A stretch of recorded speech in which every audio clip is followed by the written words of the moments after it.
to Southern California Regionals 2015. We are here at the Ontario Convention Center in lovely Ontario, California, ready to bring you guys some top 8 Dead or Alive 5 last round action. I'm Dr. Dog here with Dragon Ninja. Nice to meet you all.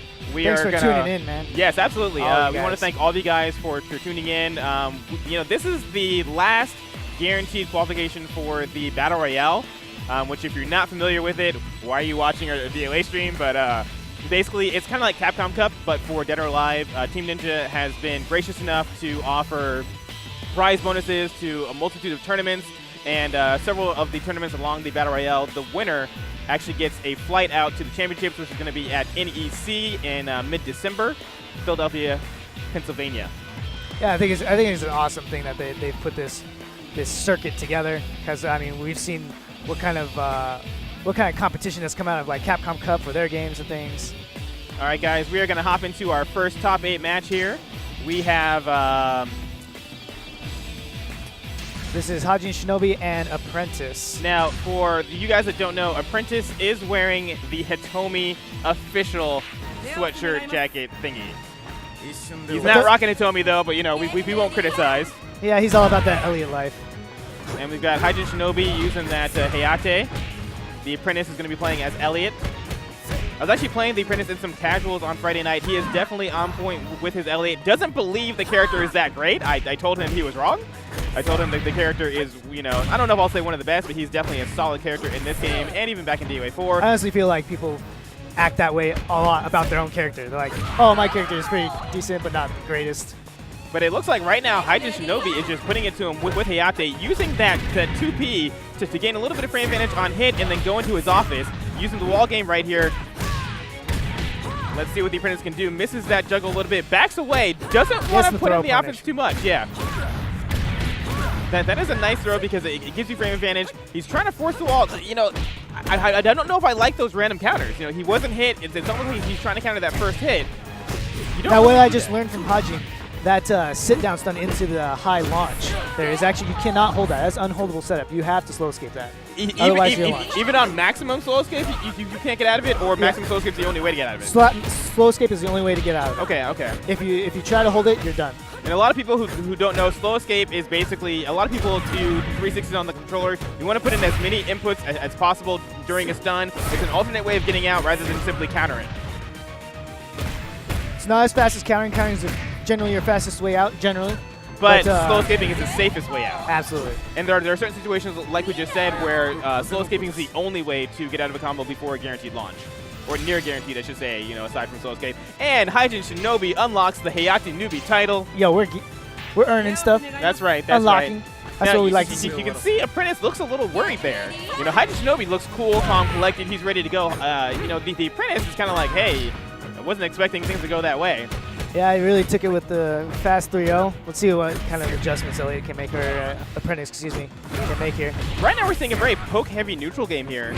You don't see that a lot. Oh, with the big slam there. Goes with the... expecting the low counter. Yeah, that was actually interesting because, usually after that frame advantage throw, you would want to either fuzzy guard or just kind of wait and see what Elliot does. But he was anticipating possibly a low counter going for that low throw, because a fuzzy guard probably would have gotten out of that low throw attempt as well. So I'm not sure what he was expecting from Haji and Shinobi. Possibly a little bit of top 8 nerves. We are on the big stage up here at Southern California Regionals 2015. Goes to the frame advantage throw himself. Oh, a nice poke there. That is a 9-frame attack from Elliot. I know that these guys play together a decent amount as well. So it's possible we're going to see some more unorthodox that is going to things. hurt. Goes for the opening of the Raijin on a high counter throw. For those that don't know, high counter does mean you're going to get a damage boost.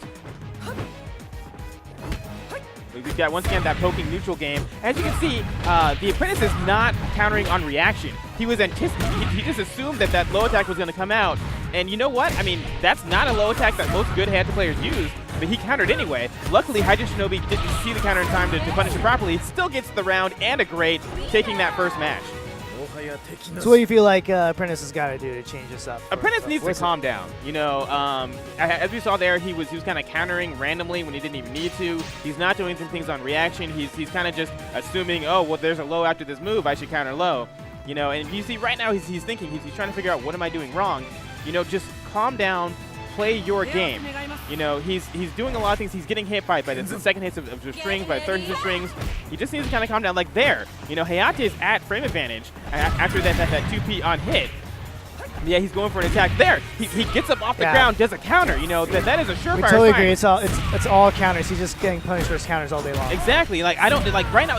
This feels like nerves. Like I said, I played against him on Friday night. He was not playing this sloppy with his counter game. Granted, I'm no Haji Shinobi, but it really seems like the Apprentice is just a little bit nervous here for top 8. Definitely not playing as his game. Maybe a little bit worried about facing Haji Shinobi. Maybe a little that Wong factor since he plays Haji Shinobi a lot. I've yet to know if Apprentice has actually taken out Haji Shinobi in tournament. They faced each other a number of times. There's always a first, and you know this would be a great time for that first to happen. Yeah. As you can see, he's got his offense going a little bit. Backs away. I don't really like that. You know, he had the offensive pressure. Now he's backing away, and he's letting Haji Shinobi do his game. Goes with the unsafe attack, gets punished for it. Again, right there. The follow-up was coming. He hit a button. Why are you hitting a button when you know the move has a follow-up? Take your time, calm down. That was a nice parry there. Doesn't get much off of it, but does land that throw. Again, right there. What was he going for? I honestly couldn't tell you. It looks like he's just always wanting that setup with the counter so he can get his own Okizemi going. Exactly. It feels like. But it's like, you know, that was a nice backdash there. Okay, he's got a combo here. Let's see. Again, he doesn't. Okay, he's going to run pressure. He went for a throw. You know, again, you have to question what is going on with the Apprentice. You know, the opponent's on the ground. You know, a wake-up kick could possibly be coming. You're going to do a throw. That's a huge read. Yeah, he had a big life lead, so it's like, well, what's Haji Shinobi going to do? Likely a wake-up kick. And once again, Haji Shinobi has him up against the wall. Again, you know, he gets That's an amazing setup I've seen constantly all weekend from Haji, to be honest. Okay, is that just a hard to blockable? What is that then? You cannot hold it. That's an unholdable setup. So once you get the wall bounce and he goes through that sequence into that launching mid, that is unholdable. So again, I have to wonder though, you know, he got hit, so was he going for the hold instead of just simply blocking? Because, you know, if he finishes that string, it's not safe. You can get up and sidestep. You know, there are a lot of things you can do in that situation other than hold. Why is he relying so much on the hold here, especially when he's down? He's either relying on the hold or relying on a button. Nice. There you go. Nice. Good job. See, that's exactly what he needs to do. Reading the situation, knowing what's coming next, and then reacting to it. As we see, his offense is going really well right now. Backing off again. I like him backing off here. He has that life lead. He doesn't need to rush it. Once again, going frame advantage right into another throw. It looks like he was trying to go for a crush move there almost. Didn't quite get it. Haji going to go with some wall pressure here. Get some nice damage off that wall. Going for that sequence in again into that time into low instead of the launching mid punch. Wow, that was a really interesting throw there. Goes into another. Oh. Goes for the frame advantage, backs away. There you go, nice good throw punish. You know, and the Apprentice is right back into it. He made some really great adjustments there. He calmed down a little bit. He slowed down. He wasn't countering as much. He was making sure that when he was countering, it was a reactionary counter. This is what you want to see out of the Apprentice. You know, he's smiling right now. He's giving thumbs up to his friend back there. He's feeling it right now. This is a time when Haji Shinobi needs to slow it down, you know, get the Apprentice out of his groove. And I honestly have no idea, no doubt that that's what's going to happen because Hajin, he makes adjustments so fast. That was a really nice reaction. If you watch him in his tournament play, he adjusts so fast. And if Apprentice can just keep up his kind of mind mix-up game, then he'll have it. And we can already see it right now. Haji Shinobi has made a huge adjustment. He was very aggressive last 2 games. Right now, starting off this game 3, very, very cautious. You know, not really pressing the offense very well, backing away, you know, wanting to play more of that neutral game, going with a lot more 2P, which was working out for him in game 1. We didn't see this as much in game 2. Nice block into a punish. That is a guaranteed punish for those not familiar. There you go. Well done, Apprentice. Doing some extra moves to kind of rub that in. That's what we call the DOAT bag. Pretty much. Oh, gets yeah. Through the breakable. Drops his combo. Maybe that's a sign of nerves there. Nice fuzzy guard. Maybe worried about letting this one slip away from him. As you can see, both players seem to be much more cautious right now. Haji Shinobi doing those low twos from max range. Very difficult to punish even if they were blocked. We are tied up at 1 round apiece right now in the We're at 1-2. Are we 2 out of 3 or 3 out of 5? We're 3 out of 5. Okay, all right. Across the whole thing, and it's definitely 2-1 Hajin right now. Nice punish there. Let's see. Now, see, this is what I like to see. We see Apprentice adding a lot of pressure right now because he sees that Haijin is backing away, that Haijin is concerned. That was a nice fuzzy guy, but didn't bring anything out after it. Got punished for pushing a button just a little too late. Nice crush there right at the start of the round. A little bit risky, but it worked out for him. We went with some pressure with that frame advantage throw. But now we see Haji coming back with that pressure. We didn't see this pressure from earlier in the game, so it's interesting to see such a change mid-match. Feels like once he feels he's got the advantage, once he's up, he's got that round one round up above. Oh, wow. So he's going to go for it. Goes for the double flying kick. I don't know about that call right there. I mean, obviously, he was trying to do a little bit of a hokey doke. This is going to hurt. This could be the game right here. Let's see if Haji Shinobi can finish it. Against the wall. Oh, not even wall. All right. Well done, Haji Shinobi. Takes it 3-1. Apprentice is sent to losers. That was a winner's round. Yes. So but, you know, he's still in it. And, you know, that was a decent match for the Apprentice. It wasn't a complete slaughter. We saw him make adjustments. The adjustments definitely paid off for him. So let's see what he can do bouncing back in losers bracket. Now, we should point out that we were actually in a top 7 situation here because Coffee Dad was not able to make it. Unfortunately, he is a family man. You know, shout outs to Guile.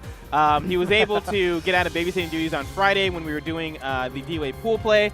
Unfortunately, today is his wife's birthday. I always recommend and say, hey, wife, your birthday comes once a year. You know, how often am I in DOA top 8 at Southern California? Every year, same day. Come on. You know, yeah. Just give me this one time. Yeah, it's like he'd only be here for a couple of hours. You know, top 8 is not going to take long. And then you know what? He's going to come home with that first place medal.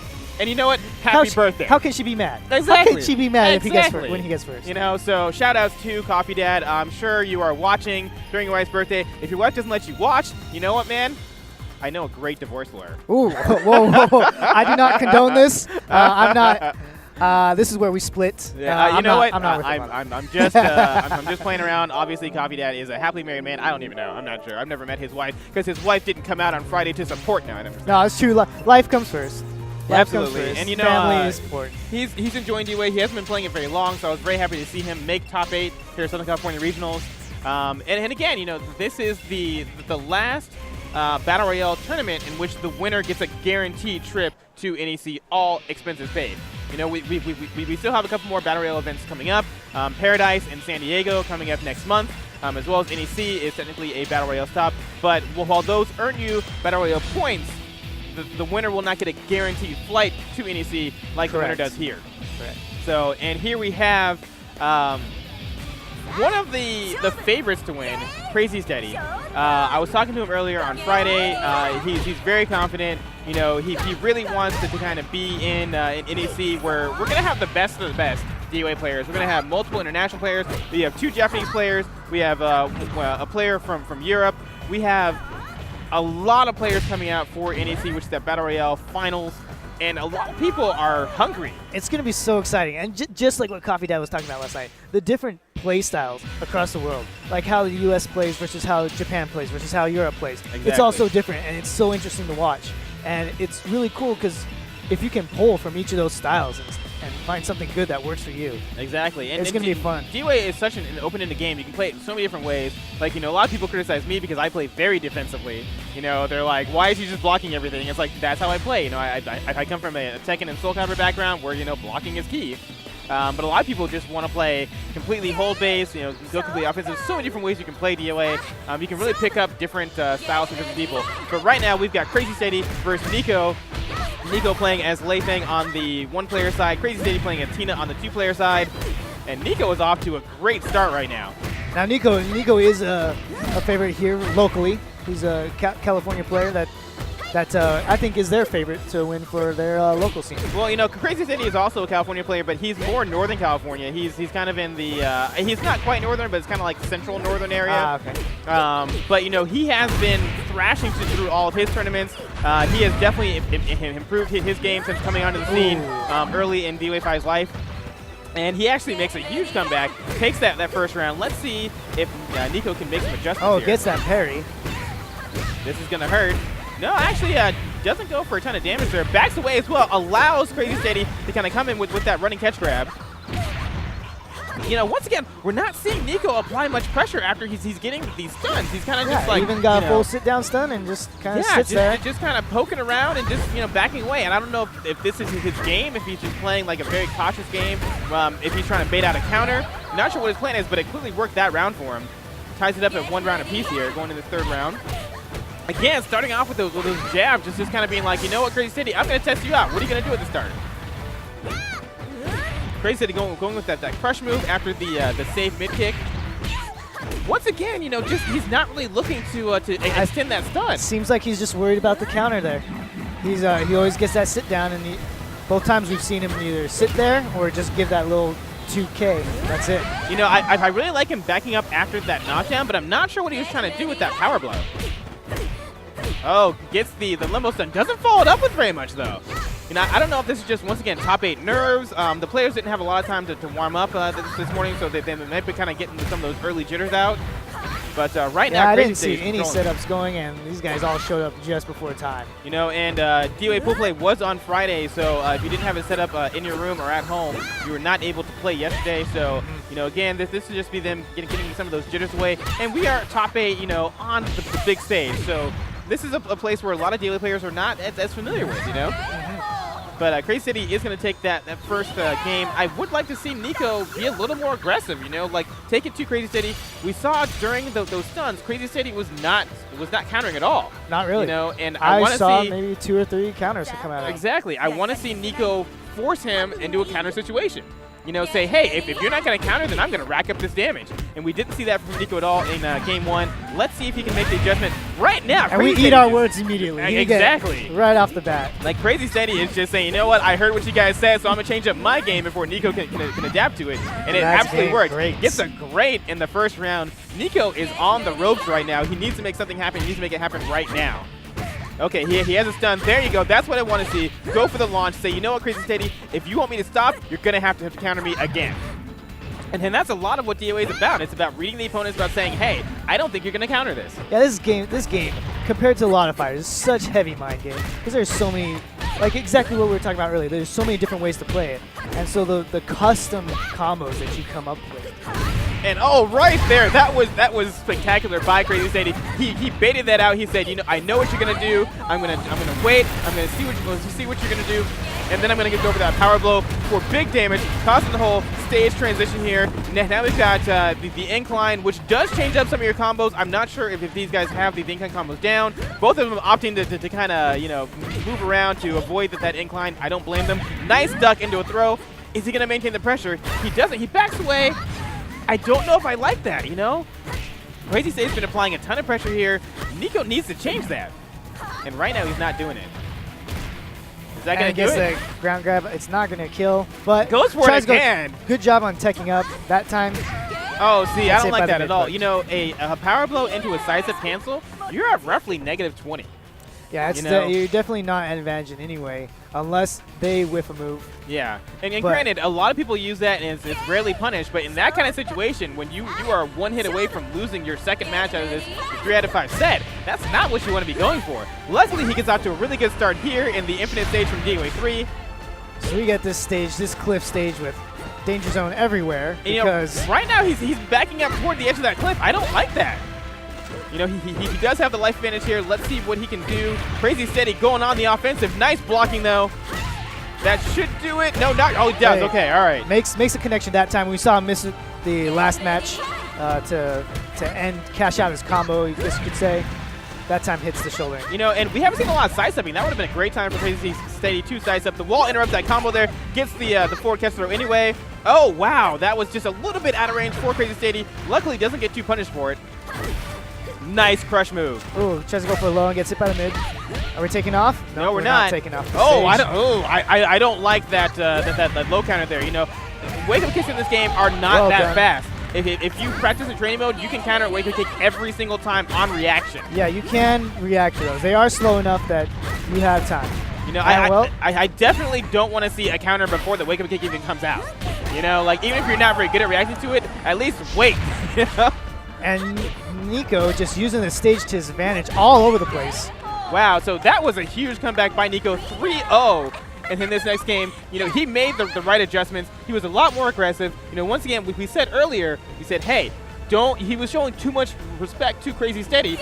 That match, he said, you know what, respect is out the window. Just sitting back too much. That time he took it out. He brought it to him. And now it's so Crazy we're 2-1. Steady. We're 2-1 steady still. Yes. So let's see if Nico can shrug it off and keep the fight alive. Well, right now it looks like Crazy Steady is not happy with that loss last game. He said, you know what? I'm not going to respect you. You're not going to respect me. I'm not going to respect you. I'm going to come out with a great out the gate. Let's see if Nico can make the adjustments necessary again. You know, he made the adjustments last game. Right now, it's not working out for him because Crazy Steady is just mauling him. Steady's just making all the reads of when buttons are going to be pressed. And shall we say Crazy Steady is going crazy? Oh, that hurts my soul. Oh, you just. Oh, puns are just so bad to me. Well, right now, Nico lands that high counter low throw, gets another low throw. That was a punishment situation that time. Oh no, this could be it. Oh. Yes. You know, I don't have a problem with that.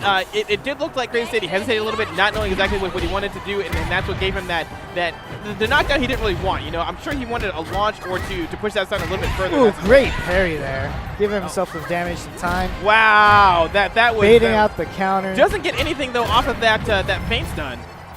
Crazy Steady once again going that down. Oh, this is what's going to happen here.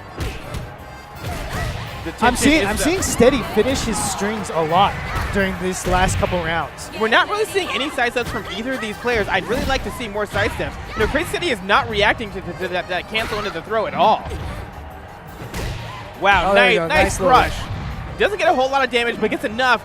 But he was too aggressive there. He should have backed off. Took a lot of damage from that throw. Crazy Steady doesn't care about the guard break. He said, I don't care about your guard break. I'm faster than you. That was perfect. That was twice in a row. Not over yet. Let's see what he can do. Oh, I don't know what he was doing there. That was amazing. Twice in a row, he hesitated and paused till just after the active frames of those counter holds and punished him for it. Twice in a row in the same combo.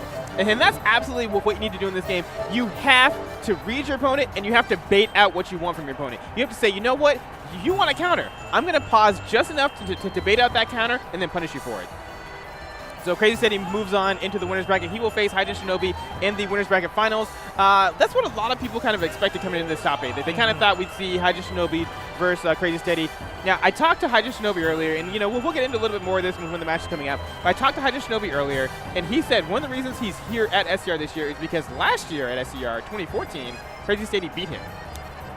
Gotta get that salty run back. Gotta finish up. So and what better than on the main stage and freaking finishing it off in order to get that flight out to NEC. Exactly, because last year there wasn't really a whole lot on the line.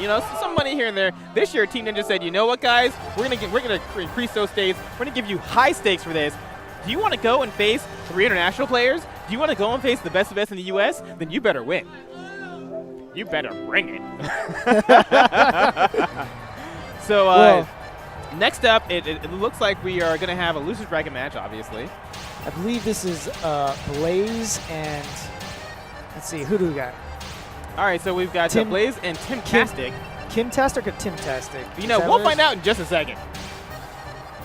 Tim Tastic. All right, perfect. So we got Blaze and Tim Tastic. Now, are these local California players? I do believe so. I honestly don't know either of them. Okay. For those of you in other pools. For those of you who don't know, Dragon Ninja and I are from the Arizona scene. Dragon Ninja has been actually putting on bi-weekly tournaments. What do you guys stream? It just started. Right. But we've been doing our weekly streams. Just me and the guy that's helping me run it, Rob Campbell, goes by the tag of Godsaw. Shout outs to him. Godsaw! Sorry. It's been a lot of fun. We're a really young scene, so just getting things started up again. And the next tournament is coming up in what, 2 weeks? 2 weeks, yes, on the 23rd. And we'll have a stream up, and I'll tell you more about it later. We're gonna have we got a little button check. We got Tim Tastic. So what is the stream where your Arizona tournaments can be found? Okay, so that stream is twitch.tv/UC Campbell. Campbell spelled CAMPBELL. And now, is that Rob Campbell any relation to the character from... whatever you're going to say, yes. Mad Men. Okay, all right. Absolutely. He can correct me if I'm wrong, but absolutely. Okay, all right. I have no doubt. Right. So his parents named him after a Mad Men character some 20-odd years before Mad Men ever debuted. Yes. Let's call them Psychic. They did that well. I'm impressed. Unfortunately, Rob was not able to make it out here this weekend, but in his place, we have Blaze and Tim Tastic. Tim Tastic is going to be playing as Momiji as well as Blaze. We got a Momiji mirror match here. One is an angel, one is a schoolgirl. Using that Ease Nihon Falcon new costume. Too good. That's right. But you know what? I'm more partial to the schoolgirl. It feels more classic DOA to me. I'll have to agree. I have to agree. So we have Tim Tastic in the schoolgirl outfit, kind of getting owned right now. Let's see if he can, once again. Yeah, we see Blaze just making all the right moves. You know, I'm going to bring out my favorite phrase again. We need to see some adjustments here by Tim Tastic. You know, Tim Tastic perhaps needs to go back to school in that schoolgirl uniform and show the angel here what's going on. Momichi is one of the newer characters. She was brought in Dead or Alive 5 Ultimate. Of course, hailing from the Ninja Gaiden series. Yes, yes. Very near and dear to my heart. Obviously, if you couldn't tell by the tag. Yeah, Dragon Ninja does play the Super Ninja, the character we all love to hate. Ryu Hayabusa. Love to hate? Oh, why would you say that? Goes for the critical burst. Does not finish. Follow up, though. You know, that might have been what he needed to kind of gain that offensive momentum. Instead, loses the round. Although I will say you can. That is a follow-up off of those 2 hits that you cannot just mash out. It is on hit that you to get the finish to her little Izuna drop. You know, and that's what separates the average players from the expert players, and that's what you need to do on this top 8 stage.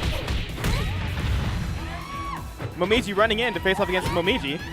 You know, right now, it seems like they're about equal. You know, Blaze and Tim Tastic seem to be on equal footing. They're both at one round apiece. Tim Tastic's figuring out what kind of Blaze is going for. Oh, goes for the counter. Doesn't quite get it. Not really punished, though.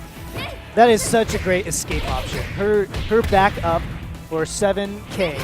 A little backflip. One thing that I'm seeing in this situation, you can definitely see nerves of both players, because that was a situation there where Tim Tastic had Blaze stun, but as opposed to going for a launch or a way to push that stun even further, goes for a move that simply knocked down, and you know that was an accident. You know he didn't want the knockdown there, because one more hit, which he eventually got, would have finished the round. So I feel like we're definitely seeing some nerves on the part of both these players here. Nice counter, though. Backing away. See, I definitely like that backing away there. You know, if you're nervous, if you've got a little bit of that top 8 stage fright, back up, calm down. Make sure you don't make the mistakes that are going to cost you the match. Yeah, give yourself a chance to, you know, process what's going on, and then come back with the moves that you need to make. You know, what we saw right there, we actually saw them both backing away, kind of taking their time. But then as soon as they closed that gap, they both wanted to hit buttons. You know, and I kind of want to see them, you know, blocking does work in DOA. You know, blocking, sidestepping, any of that. I'm sorry, Dr. Dog, not everyone is you. we can't all be the freaking defense masters around here. I don't know if I call myself a defense master, but I would like to see some more blocking, some more sidestepping. But you know what? Tim Tastic said, I don't need any of that, because I'm going to win this match anyway. As he's closing in right now, Blaze is just trying to get in. Nice counter by Blaze. That looked like a reactionary counter. That's what I want to see from those wake-up kicks. Tries to force that backing away. I definitely like this. Oh, I don't like that whiff. Not really punished, though. That was a perfect opportunity for him to end the match. Once again, we're just seeing whiffs left and right with no whiff punishment. I will say it is a little bit harder to score whiff punishment in DOA. Tim Tastic finishing that match off. But you know what? They whiffed so many times at the end of that round. Clearly seeing nerves. We didn't even see an attempt to whiff punishment. It is a slightly different concept with punishing in DOA versus your standard 2D fighters that you think of. But, you know, it seems to be a commonplace thing for a lot of DOA players who just whiff moves from half screen. You know, also, Blaze actually opting for a character change. You know, this is maybe he doesn't like that mirror match. You know, we're sticking with that Ninja Gaiden theme, though. So thank you to Tim Tastic and Blaze. Yo, repping my game. You know, now Tim Tastic looks like he's having some fun. Blaze looks a little worried. Maybe Tim Tastic I think he looks like he's trying to hide it, to be honest. He looks like he's trying to hide it. Well, I feel for them, bro. I know that feeling. Pulling out Magical Ninja Rachel. You know, she doesn't use an axe. She simply uses her magic wand. Oh, that's going to be some big damage. Doesn't follow up with anything. Wow, that's not what I want to see from these players here. Luckily, gets the hit anyway. Still doesn't follow up. We've got to be seeing some nerves here. That was some guaranteed damage that's been left on the floor. That might cost him the match. Nerves, and probably just he wasn't ready for the quick change to the new character. You know, and here we've seen a lot of pokes now. Again, getting hit midstream. I'm not sure what Tim Tastic was going for. Wakes up with a high counter. I don't even know what was going on there. Like, who wakes up with a throw these days? But it worked for him. Still not able to pull out the round. Blaze gets that first round, the crucial first round. Kind of trying to turn the tables, gain that momentum, seeing if he can tie this match or this series up at one apiece.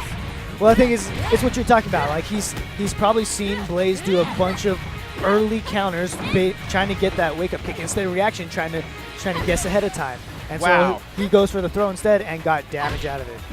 You know, we're seeing a lot of, I don't want to call it preemptive stuff, but almost very hesitant. You know, like these players are very worried about getting hit. They're very worried about getting countered. You know, and we're seeing a lot, like, again, you know, with whiff throw, whiff flip, not even making an attempt. Was that to run into punishment. 7 Ks in a row? Exactly, that's what I'm talking about.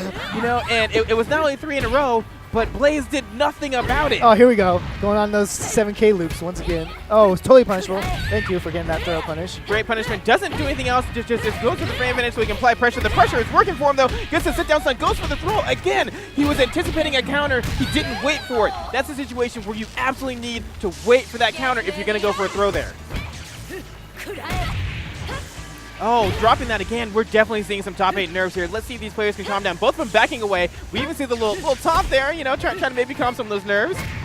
Wow, just, you know what, do it again. Just do it again. If it doesn't work the first time. Exactly. Do it 6 more times.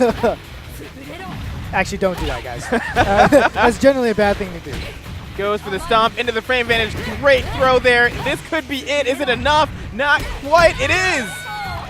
There it is. And Blaze ties that does up bring it at back. 1 game apiece. Let's see what adjustments Tim Tastic makes. Do you think he's going to make a character switch? I don't think so. I think he's just going to take some time to relax, think about it. And apparently he didn't even want to think about it. He said, you know what? I'm bringing you to the war zone. Oh, and immediately goes for the unsafe option, but it pays off. He said, you know what? I'm going to make you block this. And he didn't. Both of these players just going in. They don't even care. They're just like, I'm just going to press buttons. So that is one thing I'm really seeing Tim Tastic do is just the same thing over and over again. And I can't remember who the author is or who was talking about it, but they're talking about tournament gaming and what the difference is. And like for some reason, especially newer players, like these guys are obviously top players, they're not new. But for some reason tournament players have this tendency, if they don't see one of their like bread and butter things work the first time, they want to like prove it to themselves that it works. And so they'll do it again and again, and it'll continue to fail. Are we talking about the David Sterling book, or is it something newer? You know, I honestly can't. Okay. I honestly can't remember. You know, one thing that I would like say, to give credit where credit is due, but we're gonna say it was David Sterling's book. Who knows? But one thing that I will say that I like doing going into a tournament match is I like saying, hey, this is what I want to hit in order to get the damage I want. How do I hit that? You know, what am I gonna do to set up to make this attack that I want to land connect? You know, and a lot of players just going, all right, well, I know I've got these setups, so I'm just going to feel it out. You know, that's not what I do. I go in saying, this is what I want to land. How do I land it? And this is what my opponent wants to land. How do I make sure that doesn't happen? And the key to that is, if you want to land that sequence, change up your openings. Change up your opening hit so that you're not doing the same thing every time. Exactly. DOA is all about that mix-up, you know, reading the opponent, you know, trying to mix up so the opponent can't read you. And right now, Blaze is saying, hey, I'm reading everything you're saying. Not only did I win that round, I'm going to taunt. Comes right out of the gate with his fastest move. He says, you know what? You know what, Tim Tastic? I'm going to go with a fast move off the bat because I don't think you're going to counter it. Wow. Blaze is just on the offense right now. Wow. Gets that lucky counter that was right at the end of that counter window. But, you know, Blaze said, I don't care. I don't care. I'm just going to go in right now. Now, both characters. Oh, Blaze said, I'm not even going to let you rest. I'm going to run in. Oh, misses that right now. I did not like that from Tim Tastic. Literally, I don't know what he's going for. It was almost like he was saying, hey, Blaze, come right in because I'm vulnerable. I'm sorry, stream, if we've been saying that phrase too much. I don't know what he's going for, but we don't know what he was going for. You know, and I don't even know if Tim Tastic knew what he was doing. You know, it almost seemed like a nervous tick almost. Like, I don't know what to do. Let me just backflip off the wall and not do anything. I'm going to give him the benefit of the doubt and saying he was going for baiting a whiff. He was absolutely baiting a whiff, you know, and Blaze gave him that whiff. But, you know, he wasn't able to capitalize on it. And now we're on the stage. Everyone loves to hate. Oh, my. Love to hate? No, I just straight up hate this. I don't even love to hate it. There's so many crazy damage and combo extension opportunities here. And you know what? It's nuts. Rachel excels on this stage because she has so many ways to capitalize on that extra damage, on that extra bounce. This is not a stage that Tim Tastic wanted in this situation. Unfortunately, he's going to have to deal with it. Loses that first round. He needs to once again. Wow. Again, that DOA teabag. Once again, gets a high counter throw. This is going to hurt. How's he going to end it? Goes with the wall pressure, keeps the pressure up. Wow, wake up throw. Blaze gave it to him by doing a counter. He's like, once again, just anticipating the wake-up kick instead of reacting. You know, and there was no wake-up kick, and he paid for it. That hurt. That might cost him this entire round because it gave Tim Tastic the momentum he needed. Now he's getting it back. Tim Tastic goes for the counter. You know, and that was one of those situations where you had to counter. It was like that was the only choice. And that took it to the next stage because at the very end of that large bounce, took it down to the next part. So the next time we go off, again, it's going to be the large bounce. You know, I'm really loving this poking game by Blaze. Blaze is saying, I'm going to keep myself at frame advantage. I'm going to make it so that you don't know what I'm going to attack with next. I'm not doing full strings. I'm just doing 1, 2 hit poke strings. You're not going to know what's coming. I'm going to keep this offensive pressure, and it's working. Yeah, he's been banging out those counters. Is this gonna, he twirls again. He said, oh no, is that 7K? Not enough. We're seeing Tim Tastic trying to go in there. No punishment. There was no punishment there. I didn't even know if that was unsafe, but there was no punishment. Oh, okay. Oh, again, you know, it really seems like Blaze is just in control of this match. Tim Tastic is trying to fight back. Can he do it? He does get the throw. Goodness. He stays alive. That's exactly what he needed. He needs to work his momentum, keep it going into 2 more round wins. He is on his last breath. I'm gonna say it. 7K is Tim Tastic's angel and Blaze's demon right now. You know, and it's saving him. It's doing exactly what he needs to do right now. He is saving with the 7K over and over again. Blaze needs to adjust. He doesn't look like he's doing it. Is this what Tim Tastic needed? Oh no. Oh no. There's the counter. Right, here we What's go. he gonna do? Offensive pressure. Change of momentum here. Oh no, gets the counter. You know, and that's when he did it. Oh no, goes for the 7K. Tech, oh no, this could be it. This could be it. Goes for with 7K. Oh my gosh. 7K. You gotta be kidding me. Can we get a 7K chant up in here? Oh, there it is again. He's like, you know what? It's worked. Yo, can we just get count-offs? Can the crowd just count off the number of 7Ks in a single round, please? All right, and apologies for y'all guys. This is super exciting right now. Again, 7K. That is what Tim Tastic's bread and butter move is. I don't blame him for going for it, but Blaze is going to make the adjustment. This is going to hurt. Oh, he ends it with a frame advantage. What's he going to do to follow it up with? Goes again. Why did he press a button? Oh, nice counter. Tim Tastic just wants... Oh, 7K again. He just 7K again. He just wants counters in the 7K. That's all I'm seeing. You know, it worked at this point. Not enough. And there it is. 7K was not there for him at the end. Blaze takes it. You know, 3-1. I understand 7K got him to where he was there, but at the end, it was a little bit too much 7K. I don't know if it was too much 7K. I think it was too much counter. He was getting punished on all of his counters. He was safe and hitting his 7Ks and missing the counters. You know what? 7K for the win. 7K. Or you know, in this case, it ended up being for the loss. But you know, Tim Tastic gave it a great effort. You know, it was hype. That was probably one of the hypest matches we've had thus far in this SoCal Regional WA5 Top 8. Absolutely, I totally agree. Very back and forth, lots of baits. You know what? What I loved about Blaze's offense there is again, he didn't do full strings, he didn't do half strings. He was just poke, poke, poke. I'm going to maintain my frame advantage. I'm going to maintain my offensive pressure. And the only answer Tim Tastic had was 7K. Yeah, generally when you see those kind of pokes mid-combo, they at least do 2 hits of their string. Exactly, at least. exactly. But a single shift, single shift, single. And you know what was interesting about it is, you know, what I really liked about it is he was doing it outside of a combo. You know, he was like, both of us are heart neutral. Jab, jab, jab. You know, do something. Do something. You know? And he was getting those counter hits constantly. Exactly, exactly. He was like, I'm going to test your frame data knowledge. And he's like, I don't think you know that I'm at advantage right now. And if you do know, I'm going to make you prove it. Yeah, that's what I like to see. That's exactly what I like to see. I've got no words. I don't know what to say. I don't know what to say on that. You know, it was, again, you know, so many different ways to play Dead or Alive 5. You know, so many different ways. We just saw there. You can spam 7K all day long. You know, you can go for... And get pretty far. Exactly. You can go for a setup where you're applying constant offensive pressure with just little pokes here and there that can leave you at advantage. You know, you can go the crazy steady route where you're just going to say, hey, I'm going to go crazy. I don't care. There's so many different ways you can play. You're really going to pull that one out again? Pull it out of the hat here? You know what? Just call me the James Chen of DOA. So also, we want to thank all of our sponsors. We've got this lovely D-Link router right here. You know, this router is amazing. You know, a lot of people don't have, you know, Google Fiber in their area, but for anybody who has fiber optics, who has that gigabit internet, 1 gig down, 1 gig up, this is the router you need. Okay, you can't get those speeds with a regular router. I know because we have Cox and Phoenix, and they have Gigablast internet. Yes. I just got Gigablast. It's amazing. It's amazing. I have not made that upgrade. It is so amazing right now. It is In absolutely fact, worth. My internet is so garbage. I don't even play online. Period. Literally, it's amazing doing that speed test and seeing 989 meg Oh up my goodness! and 950 meg down. In my dreams, right? It's amazing. It's amazing. So coming up, we have Mr. Cali versus Switching Cupid. Switching Cupid, that is correct. Yes. Switching Cupid on the. I think he's on the left. On our left, yes. Okay, all right. And Mr. Cali on the right.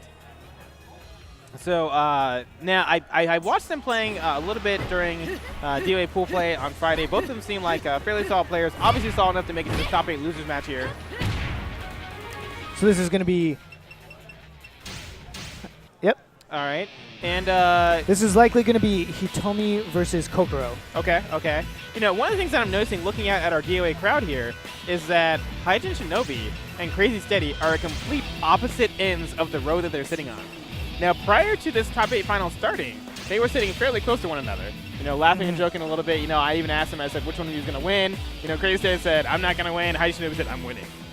And you know, now they're completely apart, almost as if they're just like, no, if I'm close to him, I'm going to hit him. You know, the tension is very high here. So yeah, look at both of them. They're homed in. Yeah. They are definitely like, you know, Crazy Steady has this nervous tick of you know, tapping his foot on the ground. You know, and Haji Shinobi's just got his headphones in. He's ready to go. But before we get to that, I believe this is button check. So no, we are in. We're in. We're going. Yes, we are in right now. We have Switching right. Cupid. So I was wrong. We are not having Hitomi versus Kokoro. We have Kokoro mirror, which is really interesting here. Let's see which Kokoro can win here. You know, Kokoro is a very linear character, so I'm hoping we're going to see some decisive. Instead, we get a critical burst right off the bat with some good damage, wall damage in there. Runs up for that throw. You know, that is typical DOA. You know, run up for the throw because you know people just aren't expecting it. You know, yeah, and you see someone dashing at you. What are you going to think? They're going to strike you. They're going to go for a massive combo. You know, what I saw there was he did a move. It was blocked. He was a disadvantage. He hit another button, got counter hit for it. You know, you have to know your frame data. You have to know when you're at disadvantage because, you know, okay, sure, you can toss out a counter in some situations if it's safe. But when you're at disadvantage, don't press another button. You know, because you're going to pay the price, which he absolutely did there. Yeah, for people who are new to this game, for anybody in this stream who's watching, there are not a lot of positive moves in this game. And one of the reasons is because of that counter. We get the launch there. Let's see what he does on the wall. Is he going to apply pressure? Moves around, almost puts his own back to the wall. I don't know if I like that position change. It looks like he's going to get out of it, though. Nice, and into the wall with her 3-hit command throw. Oh, and opts to take her away from the wall and pays for it by being. I don't like that decision at all. You know, DOA is a game where the environment plays such a crucial role in almost every match, especially in a stage like this, where it's not really all that large. There's walls all around you. You have to absolutely pay attention to where you're at in the stage, and you know, use moves like throws to reposition yourself if you're in a bad position. Let's see what he's going to launch. Let's see what he's going to follow up with. Drops his combo, then backs away, tries to attack again, gets a counter hit for it. Into the wall. This is going to be big damage. Maintains the pressure again. Pulls himself away from the wall. I don't know. I don't know why you'd want to do that. And then loses the run for it. I understand wanting to set up every once in a while to trip people up, because that setup throw, you know, you get a chance to really go into a throw loop. But pulling away from the wall and putting yourself right against the wall for that massive wall damage, exactly. It's not a situation you want risky. To be in. Exactly. Super risky. And right now he's up against the wall again. Let's see what he does. Applying some pressure. Gets up with the throw. I like that throw because, you know, he did a move that left him, you know, back turn when he was at disadvantage in the situation. You know, like, that's not a move you want to do there, and he got punished for it. Both of these guys showing good knowledge of their characters since they're both on mirror match. We're seeing some slow escape options off of those setup throws. Exactly. They're slow escaping so fast out of them that the setup throw isn't getting the guaranteed hit. Yep, and Mr. Cali takes that first game over Switching Cupid. Looks like Switching Cupid is actually going to be switching characters. Going to Lei Feng now. Okay, this should be an interesting match. Now, Lei Feng has a lot of crush moves. Not going to work out as much against Kokoro because Kokoro does have some pretty solid lows, some pretty solid true mids. So we're going to see what's going to happen here. Changing outfits, though. You know what? Take off the clothes. Oh, my goodness. What is this? Lewd Misty Pokemon? And It looks like this character switch for switching Cupid isn't quite paying off for him, as Mystical still applying that offensive pressure with Coco. Tries to go for the crush, doesn't quite get it. Let's see what switching Cupid can do. Applies the pressure, not enough, gonna be a counter. Yeah, I won't quite count switching Cupid out yet because as we saw with what happened with Blazin' Tim Tastic, he made a character change. He wasn't really, warmed up with that character yet. Got into it and made the comeback. Exactly. And he was able to actually to come back in that round. So maybe that character switch did actually work out for switching Cupid. But right now, Mystical is on the offense until that counter. Let's see if he can knock him off. He's going for it. Unsafe. Goes nice for the punishment. entire. Oh, nice crush move on the run up. Are we going to get the bounce? Is that where we're at? Okay, yes. We're going to get the full bounce. And that's once again a situation where he read that situation completely. He said, you know what, you're going to do run up and throw, so I'm going to do a crush move and punish you for it. Nice, nice little switch. side step. Exactly. Yeah. Love that. You know what? That's something I've always wanted to incorporate in my game is mid-combo sidestepping or free-stepping. And again, it's like we just talked about, the environment plays such an important role in DOA. You always have to be wondering, do I need to this switch here? Am I in a good position in regards to the environment? What do I need to be doing? Yeah, where do I want to carry my opponents? And it looks like right now, Mystical said, you know what? I don't care about your character switch because I've adapted. Once again. Do we have download complete? It's only been one round, but we'll see. You know what? Apparently not, because Switching Cupid said, you know what? I'm going to hit those ankles. That low is too good. It's a very good low. So good. It is a little bit slow, so some of the better players can react to it. But, in this high-tension situation, that's very difficult. If you don't want to miss that counter, absolutely. With a full critical burst. Doesn't get the counter. Follows up with more offensive pressure, goes for the parry. This could be it. Is it going to be enough? Not quite. No. What's he going to do? Falls up, gets right in the face. That was a perfect situation for a wake-up kick. I'm not a big fan of wake-up kicks, but in that situation where he went for that meaty combo starter, great for wake-up kick. Absolutely. When they're already there, they whiffed their move. They're in the recovery frame. Exactly. Now, some people can time it well, where they will whiff a move and they're perfectly set up to do a counter. But in that case, they're almost guessing. Right, exactly. Almost guessing. And right now, Switching Cupid did even it up at one match apiece. But, and right now, he is going ham. He's like, you know what? Kokoro's not my main. Just like, guess what? I'm not left-handed. Getting all these counters, even the parry. You know what? Maybe that's one of the reasons why he switched, because he wanted that parry against Kokoro, because Kokoro does have a lot of highs and mids, and having that parry really gives him an advantage in this matchup. Goes for 2. Trying to get a great loop side going. Step. Absolutely phenomenal side step. It's going to pay off for him. Gets that extra wall damage, keeping the pressure up. I don't know what. And that's what you're talking about so great against Kokoro with her linearity. Exactly. Sidestep that and then go ahead and punish her for recovery. We have a combo by Mystical. Mystical trying to apply that pressure. Backs away. I don't know what he was going there with that 6P. Not sure what he wanted. That should do it. Yeah, that's going to be it. Into the danger zone. Into the car. Oh, it's brutal. It hurts. But you know what? Shake it off. Get right back up. Let's do this some more. Again, it's almost like Mystical is lost right now.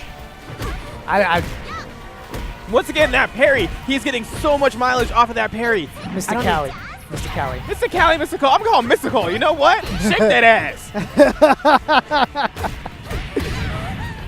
But, he's getting so, Switching Cupid is getting into the danger zone. Wow. If it was not for that danger zone. Exactly. I know that does massive damage on counter hit. That's absolutely what he needs in that situation. And you can see the momentum has shifted. We're going for the sidestep again. And Mr. Cali said, no, you're not going to have that sidestep. Goes for the crush. Is this going to be enough to change the momentum again? DOA is such a momentum-based game. See, there we saw a break in late funks combo trying to bait a counter and doing a hit later. That time I didn't pay off for him because Mr. Cali was patient enough to only block instead of counter. Exactly. But see, those are the mind games that are here in DOA. Wow. Are they going to counter or are they just going to block? And once again, we saw Switching Cupid go for immediate attack, but this time, Mr. Cali said, I'm going to do the wake-up kick. And it worked out for him. Nice counter there. Wasn't on reaction. Got it at the very end of those counter frames. Still worked out for him. And we're seeing a lot of poking, a lot of questions. That move's not even safe. That's a huge risk going for it. But he said, the high counter throw into the danger zone. That hurt. Is this going to be enough? Is this going to be it? No! Oh, what a crucial has the drop patience. combo. And the wake-up kick. And it is now 2-1 Switching Cupid, I believe? Yes, it is 2-1 Switching Cupid. That was such a tense moment at the end there. What a crucial combo drop. Still able to pull it off. That's a situation where you have to react to it. You have to say, he just dropped his combo. That was a punishment opportunity. Neither of these guys are feeling super comfortable right now. These guys are both like super homed in. Opens up with the unsafe crush move. Gets it. Nice counter there. Very good sidestep. Absolutely. Well, no, that was a counter on an uncounterable move that resulted in a sidestep. You know what? Right now, Switching Cupid has all the momentum. Wow, again, Mr. Cali trying to interrupt. You got to stop. Be patient. You were patient before. Be patient again. Wow, that was just a little bit late on that throw. The problem might be he was seeing that he was patient and getting the blocks, but not getting the punish afterwards. Is this going to get the bounce? Is he going to get the bounce? He does get the bounce. Does he finish off with Can this? he finish Does it? he finish? It's going to be close. No, he drops a combo. Oh, he gets what a the counter. counter. That was wow. That was clutch. Switching Cupid, clutch countering right now. And you know, that's what's been saving him this entire set. His counters, his parries. He's been getting so much mileage off of that. Here's the thing. I think Mr. Cali, he needs to go back to his blocking, his slow escaping options instead of the counters as much, and then reacting faster with his strikes or his throw punish off of it. Because he was getting those blocks. He was, because, I forgot his name already. Oh my land. Switching Cupid, Mr. Switching Cali. Cupid. Switching Cupid was not finishing. He was baiting the counters, and Mr. Cali was not doing it and getting the blocks, but not following up with it. You know, right now we are in a dead heat, tied up at 1 round apiece in this crucial match. Goes to the stun, trying to extend it, gets the launch, drops the combo, gets punished for it. Oh, but I love how Mr. Cali backed away there. And that enabled good launch. Are we going to go off with this? We are not going up, but keeps the pressure up. I don't know what that low throw was. And gets knocked off. This is going to hurt. This is going to hurt. What's he going to follow up with? This could really be damaging. Oh, drops it again. That was a crucial drop. Gets the throw anyway. Extra damage from that throw because of the danger zone. Goes for a bread and butter lafing. This could be enough. It is. Oh, that low. That range on that low. It gets me every time. Exactly. And you know what? This is a must-win situation for Mr. Cali. He needs to absolutely shake that ass and get this win. As we see, he's very timid right now. He's backing away. He's not even pressing a button. He's being absolutely patient. Which is okay. Exactly. Right now, it's absolutely paying off for him. Gets the frame advantage, gets the stun. You know, he absolutely needed that counter right now. If that counter didn't happen, he was looking at a round loss. And this is an unfortunate trade back and forth between Switching Cupid and Mr. Cali. Why would you go for it? Oh, he absolutely guessed wrong that he wasn't going to finish that string. He did. This could be it. Oh, there it is. Great high counter throw. Well done. Well done on the patience. Block the whole string to throw punish the unsafe string. And once again, Mr. Cali is on the ropes. He needs to win this round. But right now, he's not looking. You know, it's one of those situations where it's very back and forth. The tension is so high. Wow, we're seeing counters left and right out of Switching Cupid. You know what? It got him this far. He's saying, it worked in the past. I'm going to try it again. Oh, no. Great patience once again. There we go. Again, with the blocks instead of the counter. Nice punishment throw. Oh, this could be it. This could be it. He didn't get the bounce. I forgot that we were already on the blue section going to the green section. Oh, and gets throw punished. Wow. Well done. Good job, Switching Cupid. Really one of those situations where, you know, he went for an unsafe attack in such a crucial situation. Sometimes it pays off, sometimes it doesn't. Personally, I would never want to, but you know, when you're trying to bait people out to do certain things, like when you're the thing is, both of them were at low life. Both of them were at one-hit death. It was a very high-tension situation. It was one of those things where, you know, you're nearing the end of that combo. You're playing chicken. Who's you're absolutely thinking to yourself, does he think I'm going to finish this combo? You know, does he think I'm going to finish this unsafe combo, giving him the game? Yeah. You know, it really is. It's a high-stakes game of chicken. Absolutely. So, Switching Cupid won it. He was able to hold out, be just slightly more patient, and took it. And you know what? That character switch from Kokoro to Lei Fang is what absolutely did it, because we saw how much mileage he got off that parry. A ton of mileage. And you know, that's a situation where Switching Cupid adapted to what was going on. He adapted to what Mr. Cali was doing, and in turn, Mr. Cali wasn't able to adapt back. He did bring it back a little bit, but he never caught on to the fact that, hey, this guy is countering and parrying left and right. So, next up. Next we got Blaze and Nico. Yes, this is going to be the semifinals of the losers bracket. It is Nico, right? Is it Nico or Nico? I'm going to call him Nico. You know, Mystical and Nico in this game. You know, fair enough. Yeah. So I'm going to call him Nico. If that's wrong, I apologize. feel free to tweet me and tell me it's wrong. 2 hours later. Now we're when both we don't scrubs get for one. not knowing Yes, California yes. players. I'm Well, sorry. I'm sorry. If you guys were more important, then I would know. Whoa! I'm just kidding. I'm just kidding. But yeah, no, I'm a big fan of the California players. I'm a big fan of the fact that there's actually a decent California scene here.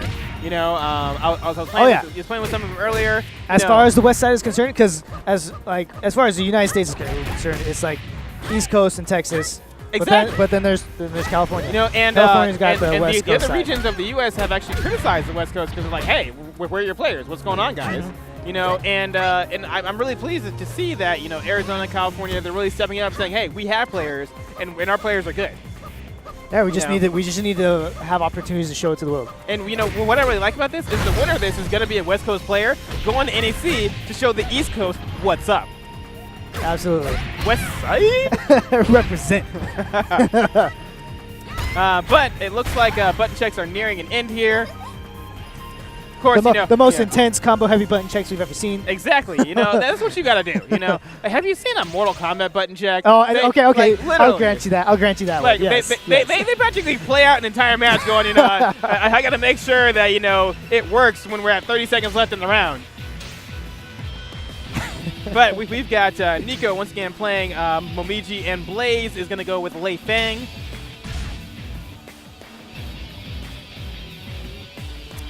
By the way, on the left there, that is not Dr. Dog. That's not what I look like, just so you guys know. Nor is that Dragon Ninja. And, but you know what? Everybody wants to be me. Everybody wants to be you. So I don't blame them for, wanting those names. Who doesn't want to be a Super Ninja? Exactly. And we're getting right off the bat here. Lei Feng is going crazy. Wall game. Let's see if she applies the wall pressure. She does. Gets hit by the wake-up kick, and that allows the momentum switch again. Momentum is so key in this game. I have such respect for Momiji that can use her aerial combos well, because it is such a risk. It's high risk, high reward, because they do a counter on a mid punch, you come down with a flame punch, you're countered, and other things like when they're in the block state. Exactly. That's what I mean. Once you get the juggle, yeah, fair game. Hit all you want. And Blaze falls a little bit short there. Once again, I'm gonna give out my favorite phrase of Blaze needs to make some adjustments. Wow, just gave him all day to react to that and just couldn't do it. Whiffs. Okay, that wasn't quite a whiff punishment, but it was the attempt and it hit, so I'm gonna give that to him. Unsafe, good throw punish. Get some guaranteed damage out of it. I would like to see Blaze punish some of those whiff wake-up kicks. So, he's backing up and he's getting the whiffs, but he's not punishing them at all. Once again, Blaze was able to make the correct adjustments and gets that round. Oh, interesting track on that wake-up kick. But a great fuzzy guard into that high counter throw. Let's see. Oh, drops the wall combo. Nice fuzzy again. We're seeing fuzzy guards left and right. Counters left and right. This is DOA, ladies and gentlemen. Is it going to be enough for Blaze? He's getting the wall pressure. He's even up the damage right now. Nice block. No punishment, though. Still gets the wall combo to take two rounds to none in this crucial game one. There's another high counter throw. And both players back up. They said, you know what? I've had enough of that. And let's reset the situation. That throw game is what Blaze needs to do, especially when we see those whiffed parries coming from Nico. Wow, nice whiff punishment there with the throw. Stays in the face, whiffs again, but you know what? Momiji says, I don't care if I whiff because some of my moves have range. So go ahead and try to whiff punish. Let's see if he continues ground pressure. Gets hit by the wake-up kick. He's trying to move. Oh, nice! Good. You know what, though? That was a situation where Blaze wasn't even, he was kind of on autopilot because a lot of Lei Fangs like doing that low 2 times in a row. He did it once, it hit, and then immediately after, Momiji was blocking low, and Blaze said, you know what, I'm going to do it again. And he got punished for it. Lost the round for it, in fact. Yep. There are certain times, as an amendment to what we were earlier talking about, there are times where doing the same thing over and over again will work, or even just twice in a row. The no mix-up, mix-up. Absolutely. Exactly. There's sometimes, like if an opponent is not going to punish you for hitting the same thing over and over again, and it's working, might as well keep going until they do something about it. Exactly. And Blaze takes game 1 there. Let's see if we're going to get a character change. Let's see what's going to happen here. So do you think we're going to see a character switch?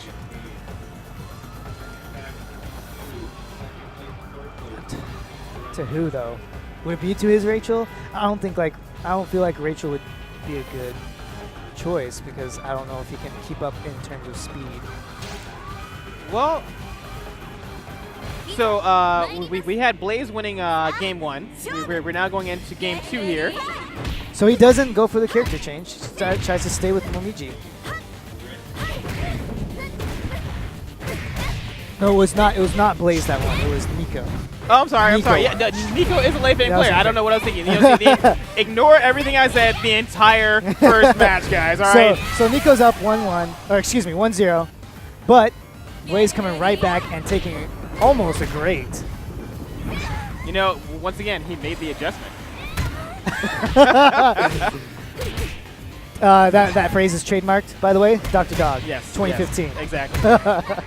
So, but you know, tries to get the throw that time off the aerial, but Lei Feng doesn't.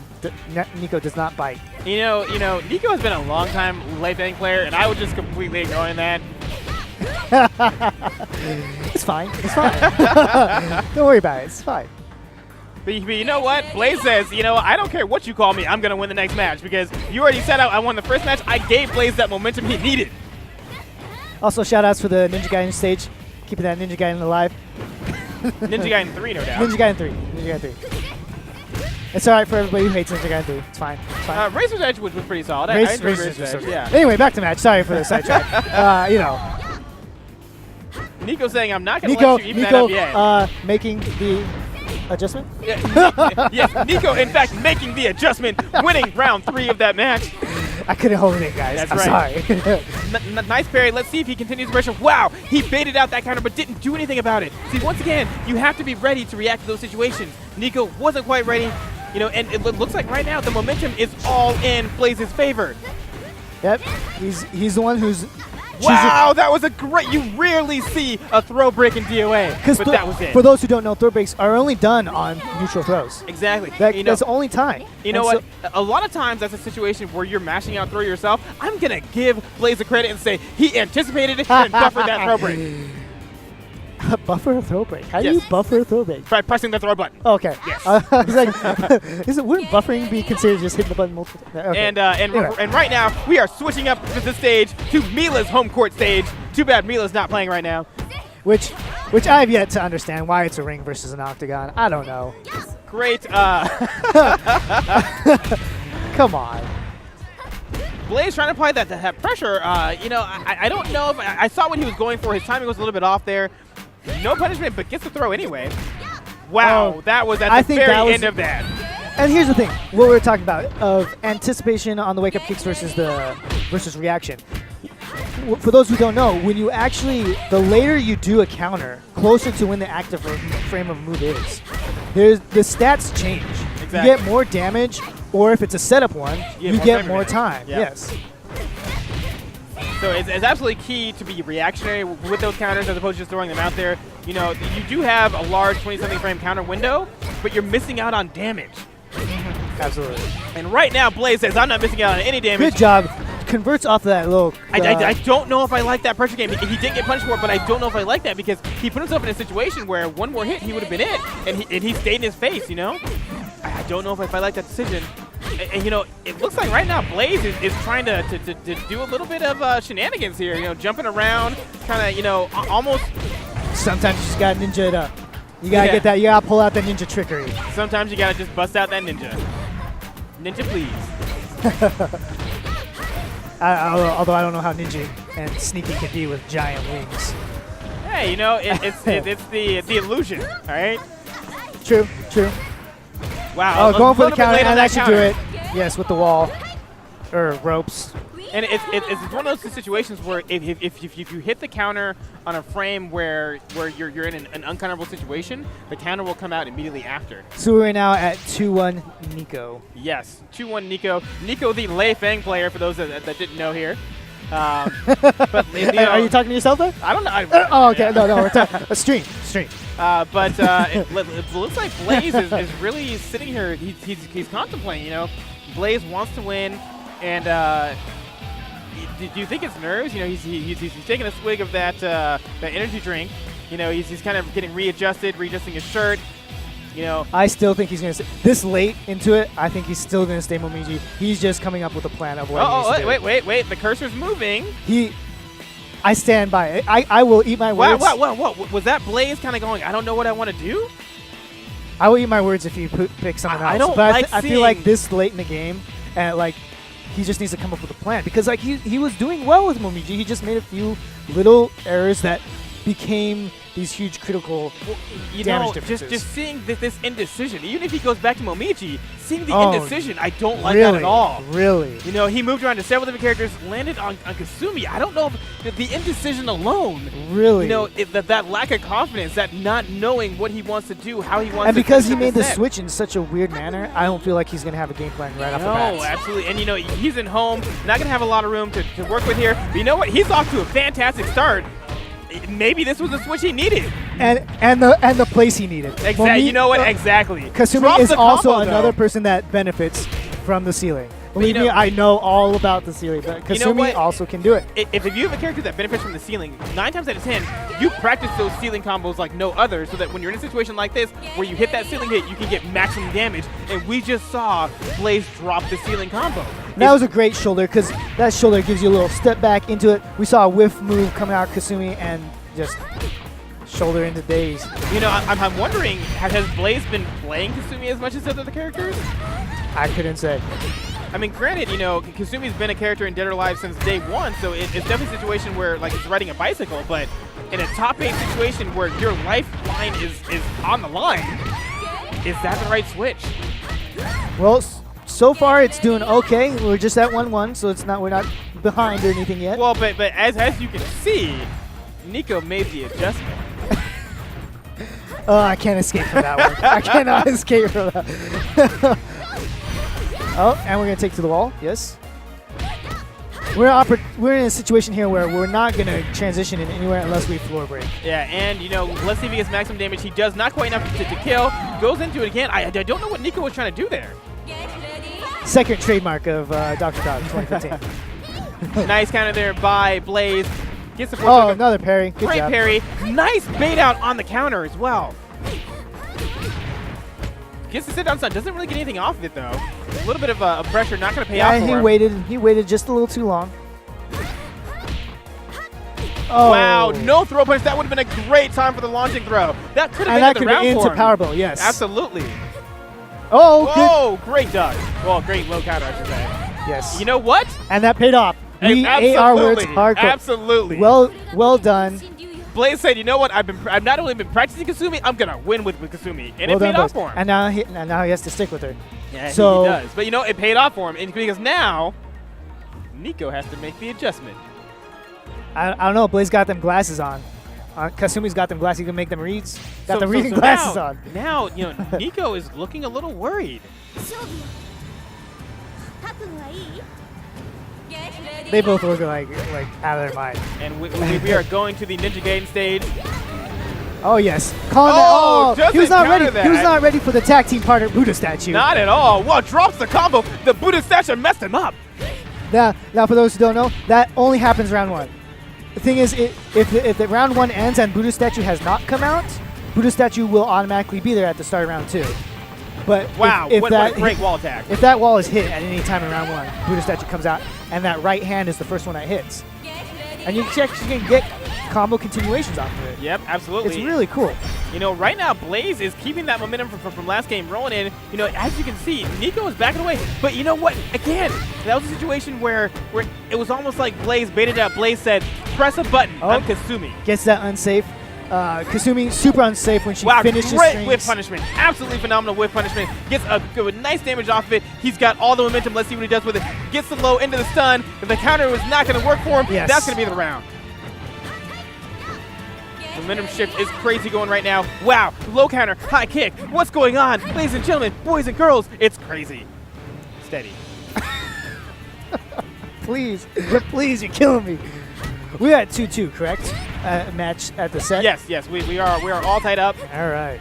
Wow, great high counter throw. That was a reactionary throw to that. Gets some massive damage because of the counter throw. Exactly. And Nico looks like he's trying to run away with this, has a substantial life lead, runs up, does a parry. I don't like that at all. Paid off for him anyway because he said, you know what, I'm just going to counter again. Yeah, Blaze was really he was just backing himself up against the wall, and that was dangerous. Spinning around the start of the match here. Oh, good nice counter. He absolutely needed that because Nico was ready to launch. Yeah, we don't in this last, Great potentially roll break last again. round. I'm going to say he buffered it anyway. Yeah, in this last round, you do not, potentially last round, you do not want Nico getting like super momentum and having to make a comeback. Wow, that was crazy. Steady. That was not me, guys. I had to do it for you. Both players back here. Wow, the whiff, but not really much of a punishment. No throw. Wow, this is crazy. Low counter. Oh, no that's it. Blow. Now we're going to bring it down to the last round of the set. Now, was that a situation where he was nervous and missed his power blow, or he just wanted to get it over with? I think he already had a plan in his mind, and he was already completely set. And maybe he was almost expecting his critical burst to get countered. Okay. Wow, great block, great punishment. It doesn't follow it up. Both players are very cautious right now. They know that everything's on the line here, and this combo could be it. He drops the combo. And whiffs. Gets the stun, gets the counter hit. What's he going to do? Oh, that's the high it. Counter throw. That'll do it. And you know, that wasn't even on reaction. He just said, you know what? You're going to counter here. Gets the read or guess, whichever one you want to call it. Yomi. Gets the Yomi. Congratulations to Nico. Nico's Yomi is strong. It's too strong. Yes. So next up, are we going with the winners finals? It looks like.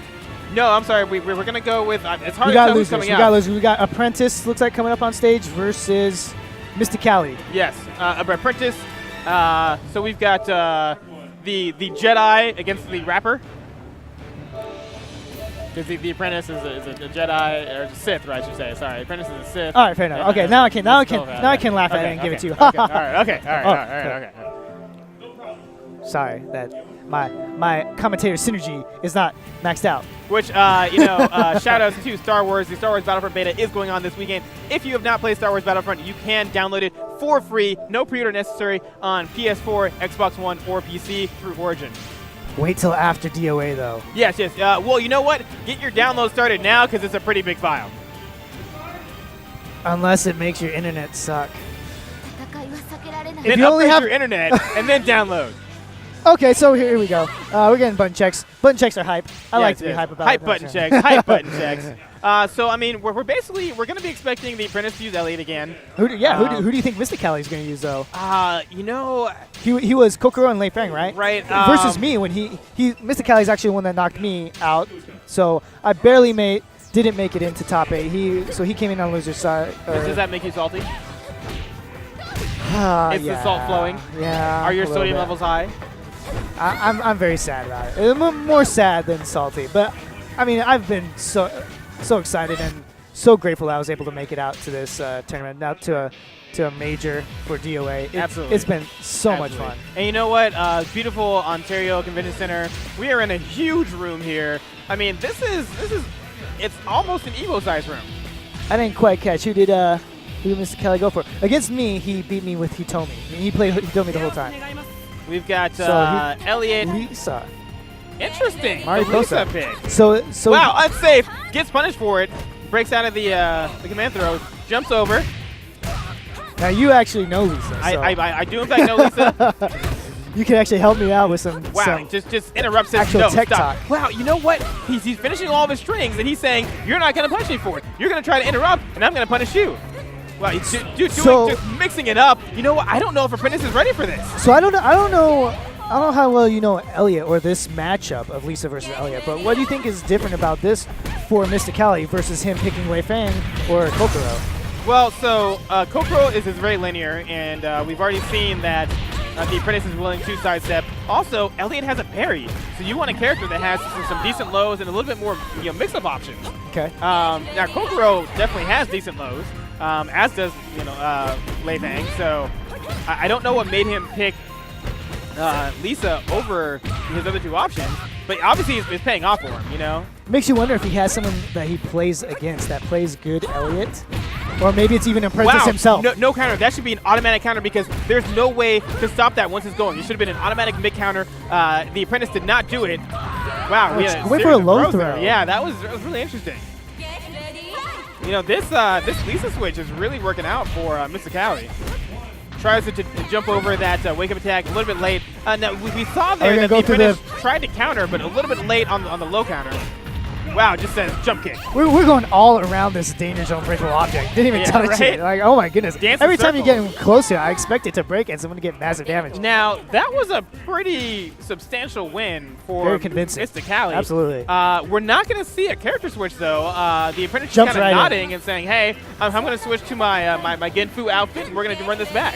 Thing is, from what little I know of Apprentice, I can't say I know a whole lot, but I know he plays some other characters. But as far as tournament play, I think he is strictly Elliot. Well, you know, maybe he needs to broaden his horizons a little bit. Gets the limbo stun. Misses the end of that combo, though. He's missed it a couple times now. Maybe his leash is a little rusty. I mean, still looking pretty good, but... Yeah. Wow, runs in. See, that's a situation where you almost want to run in and throw. I think he may have just tried that and got punished for it. We didn't see the high counter, so it's almost like he got hit before that even happened. I don't know what he was necessarily going for, but right now the Apprentice is making the adjustment and coming right out of the gate. He's just those pokes, those single pokes. Exactly. It's exactly what I was saying earlier. You know, they go so far. Wow, whiffing doesn't matter. Gets the second hit. The Apprentice switches positions. I don't like putting his back to the wall at all. This could be dangerous for him. He lost a ton of damage on that wall. Gets forced up. Oh, this could be it. This could be it. Oh, with the launch, that should be done. Yes, and gets the aerial throw to finish it. That series started with the position change, putting the Apprentices back to the wall. That's what started that situation. We've seen that work against the player every time. Every time they put themselves against the wall. You know, it's one of those things. We've said it before. DOA is a very environmental-based game. You always have to be, you know, aware of your position in the stage, aware of the wall, and you know you need to avoid switching positions in that situation. Yeah, that's just one of the uniquenesses about, if that's even a word, about DOA that I absolutely love. And he's getting a ton of mileage off of that hop overthrow, which just gives Lisa this advantage, gives her a guaranteed hit. Wow, great critical burst. He waited for the counter. Like in this game, it's almost like stage selection is almost as important as character selection. Exactly. Like the stage is a character. Yeah, it absolutely is. So right now, the Apprentice is just going ham. Backs away. I like him backing away. You know, he's being a little bit cautious. Great parry there. Wow, we're just seeing counter after counter, and he got punished for it. Drops his combo. That could be crucial. Is it going to give enough movement? You know, he says no. Flip kick. Goes right back in. Applies pressure. Oh, nice. Goes for the nice punishment. kick. Wow, goes for the catch. Puts his back against the wall. Is it going to? Yeah. Oh, yeah. I think he was trying to go over a low wake-up kick. Yeah, absolutely. Yes, but messed it up. Or, well, just didn't make the right read. You know, that's a situation where I actually like using the 9 throw. Just because you get a little bit more height off of it. There is more latency on the landing, but if you time it correctly, I think it gives you a little bit more advantageous to the situation depending on what the opponent does. And here we go, right into match 3, 1-1 each. Wow, and again, it's all Apprentice. The Apprentice is punishing every single counter attempt. Oh, he missed one there though, but you can see the Apprentice is baiting out this guy. He's getting so much mileage out of that throw. So much mileage. Wow. Oh, good counter. Wow. Right at the end of the counter frames, too. Yeah, gets the most damage you can out of it. And now what we've been seeing, we've been seeing Lisa go with the first hit of those capoeira kicks and then stopping. That time he finished the whole thing. Paid off for him because it got hit.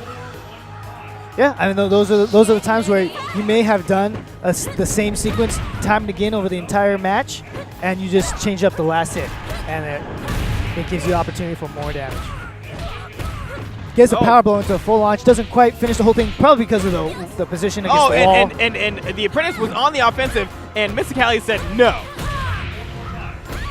Wow, I don't know what Mr. Cali tried to do on wake up there, but it didn't work out for him. You know, I like the Apprentice backing up here. Nice duck. I don't know what he was going with that throw. You know what? He thought the offensive hold was coming, so he was trying to hold the offensive throw. So, you know, it was a great attempt at that read. You know, I definitely applaud him for that. Oh, now that's the second time we've seen that second low kick. I want to see that start to be countered. Yeah, we've only seen him go up back for the mid once now, right? Or maybe twice, if I missed it. But we're going to get the stage transition. Well in the lead. Gets a nice dragon kick there. Oh, this could be the table that turns it. Is this the beginning of the end? That was a crucial drop. Oh, yeah, could have gotten a throw punish, but didn't react soon enough. But again, still got the strike. Is this nerves? What's causing him to drop that? Wow, he's just going for the unsafe attack. It's just that split second freeze, and that's got to be nerves. That's got to be. Absolutely. Wow, you know what? The Apprentice has done that multiple times. He says, "You're going to run at me. I'm going to do an attack." Ooh, I don't know about that parry. You know, he was obviously looking for something. Didn't come out. great there. You know what? One of the reasons why Mr. Cali might have gone Lisa is because Lisa has so many low options from back turn as well. And it stays within combo. And that time we actually got wow, the mid. That time there was a mix-up. He tried to block it low yep. and throw punish it yep. probably. And that time he actually went mid. You know what? And that's what DOA is all about. It's about the mix-up, the no mix-up, you know, and he was in his head. You know, he said, you know, I started off doing only one of the lows. I switched it up to 2 of the lows. You didn't punish me at all. I did it twice. Now I think you're going to punish me. So I'm mix it up again. All right, here we go. 2-1 in Mr. Cali's favor. Do the breakable object. He continues. Wow. And it resets the combo. Absolutely. Wow, great throw. Great throw. He read that situation perfectly. Doesn't get a lot of damage off it. Checks him up for frame advantage. Well, wow, that was a terrible counter. It's because it's an interesting section of the stage. There's not a wall there. So exactly. like when you think you're about to hit him up against the wall, no, they just roll back. You know, counters and parries are keeping the Apprentice in this match. Like he's getting a ton of mileage off that. Like we saw earlier, I don't like using those media attacks on Wake Up. All right, he's up against that kind of invisible wall area again. Wow, I don't like that counter at all. You know, that's a situation where you can react to that. Good Great job. block. Good block and then throw punish, get the damage. Wow, just going, you know, and that's again a situation where every time that Mr. Cali has been running toward the Apprentice, he sticks out a button, hits him out of whatever he's doing. This time he said, I'm going to do a high priority attack that you're not going to interrupt. And that's what we were talking about last night is the difference between the new school players with the old school players. As like new school players, they love to hit buttons. Absolutely. I'm one of them. I'm just as guilty as any of us. That's what I was talking about, that 9 throw. Sometimes I like it better than doing, you know, her other jumping attacks. Wow, that was an interesting counter, but it worked out for him. He is just going to town right now. He's like, I'm flipping all over the place. He says, I don't think you're going to react to this potentially properly. match round here for Mr. Cali. And you know what? No punishment again. He's really late on this. Oh, goes for the mid that time. Oh, gets a mid kick. Great parry. Oh, it does nothing. Wow, I think he was waiting for a counter. Yeah, he absolutely was, but you know, that situation. Oh, this is going to hurt. Wow, drops it again. You know, this one. And he's against the wall. That should do it. Yeah, that's it. Done. Well done, Mr. Cali. Mr. Cali with the proper pick with Lisa. Managing to stay in the tournament. Absolutely. Moves on to, I believe it's going to move him to losers bracket finals. Yeah, that's 3-1. That is 3-1. So the players are wondering if that was 3. You know, and that happens a lot in these, you know, top 8 tournament matches where, you know, you're so into the match, you're so drawn to the match, you lose count of the match count. Yeah, you have no idea. Especially when it's easier in the other standard games, standard 2D games where it's 2 out of 3. I mean, like you win twice and it's golden. Exactly. But these sets, when it's 3 out of 5 rounds per match and then 3 out of 5 matches per set, like it's such a long drawn out thing, like you don't remember. Yeah, you know, like, and you're in your top 8, you know, a trip to the Battle Royale finals, you know, at NEC is on the line. You're not thinking about how many games have I won, how many games have I lost. All you're thinking about is this game right now, making the adjustment, winning the match. So this is loser semis, if I'm not mistaken? Yes, we are in loser semis. Apologies, I thought we would move on to loser finals. This is loser semis. One more match before loser finals. After this match, we will probably see winners finals, losers finals, grand finals. Absolutely. So it looks like we're going to have Mr. Cali against Nico. Now, who do you think these people are going to pick? Nico? I don't. He's not going to go for the mirror match. Mr. Kelly, I don't think is going to go for the mirror match. Okay, so we're almost certainly going to see Nico is go absolutely going to Wei Fang. Yeah. I totally think he's going to. So who do you think Mr. Cali is going to use? You know, are we going to see Lisa again? He is warmed up with her. You know, and he had a pretty solid match. I'd put my bets on it. Okay, all right. So you're gonna put your bets on that. We got button checks first, so let's not worry about this right now.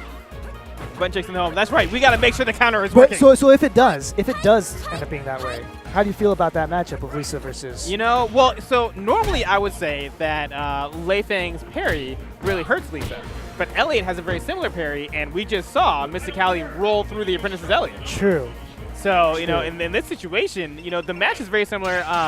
Lei Fang has better lows than Elliot, but otherwise, you know, they have very similar styles of attack where, you know, they both have parries.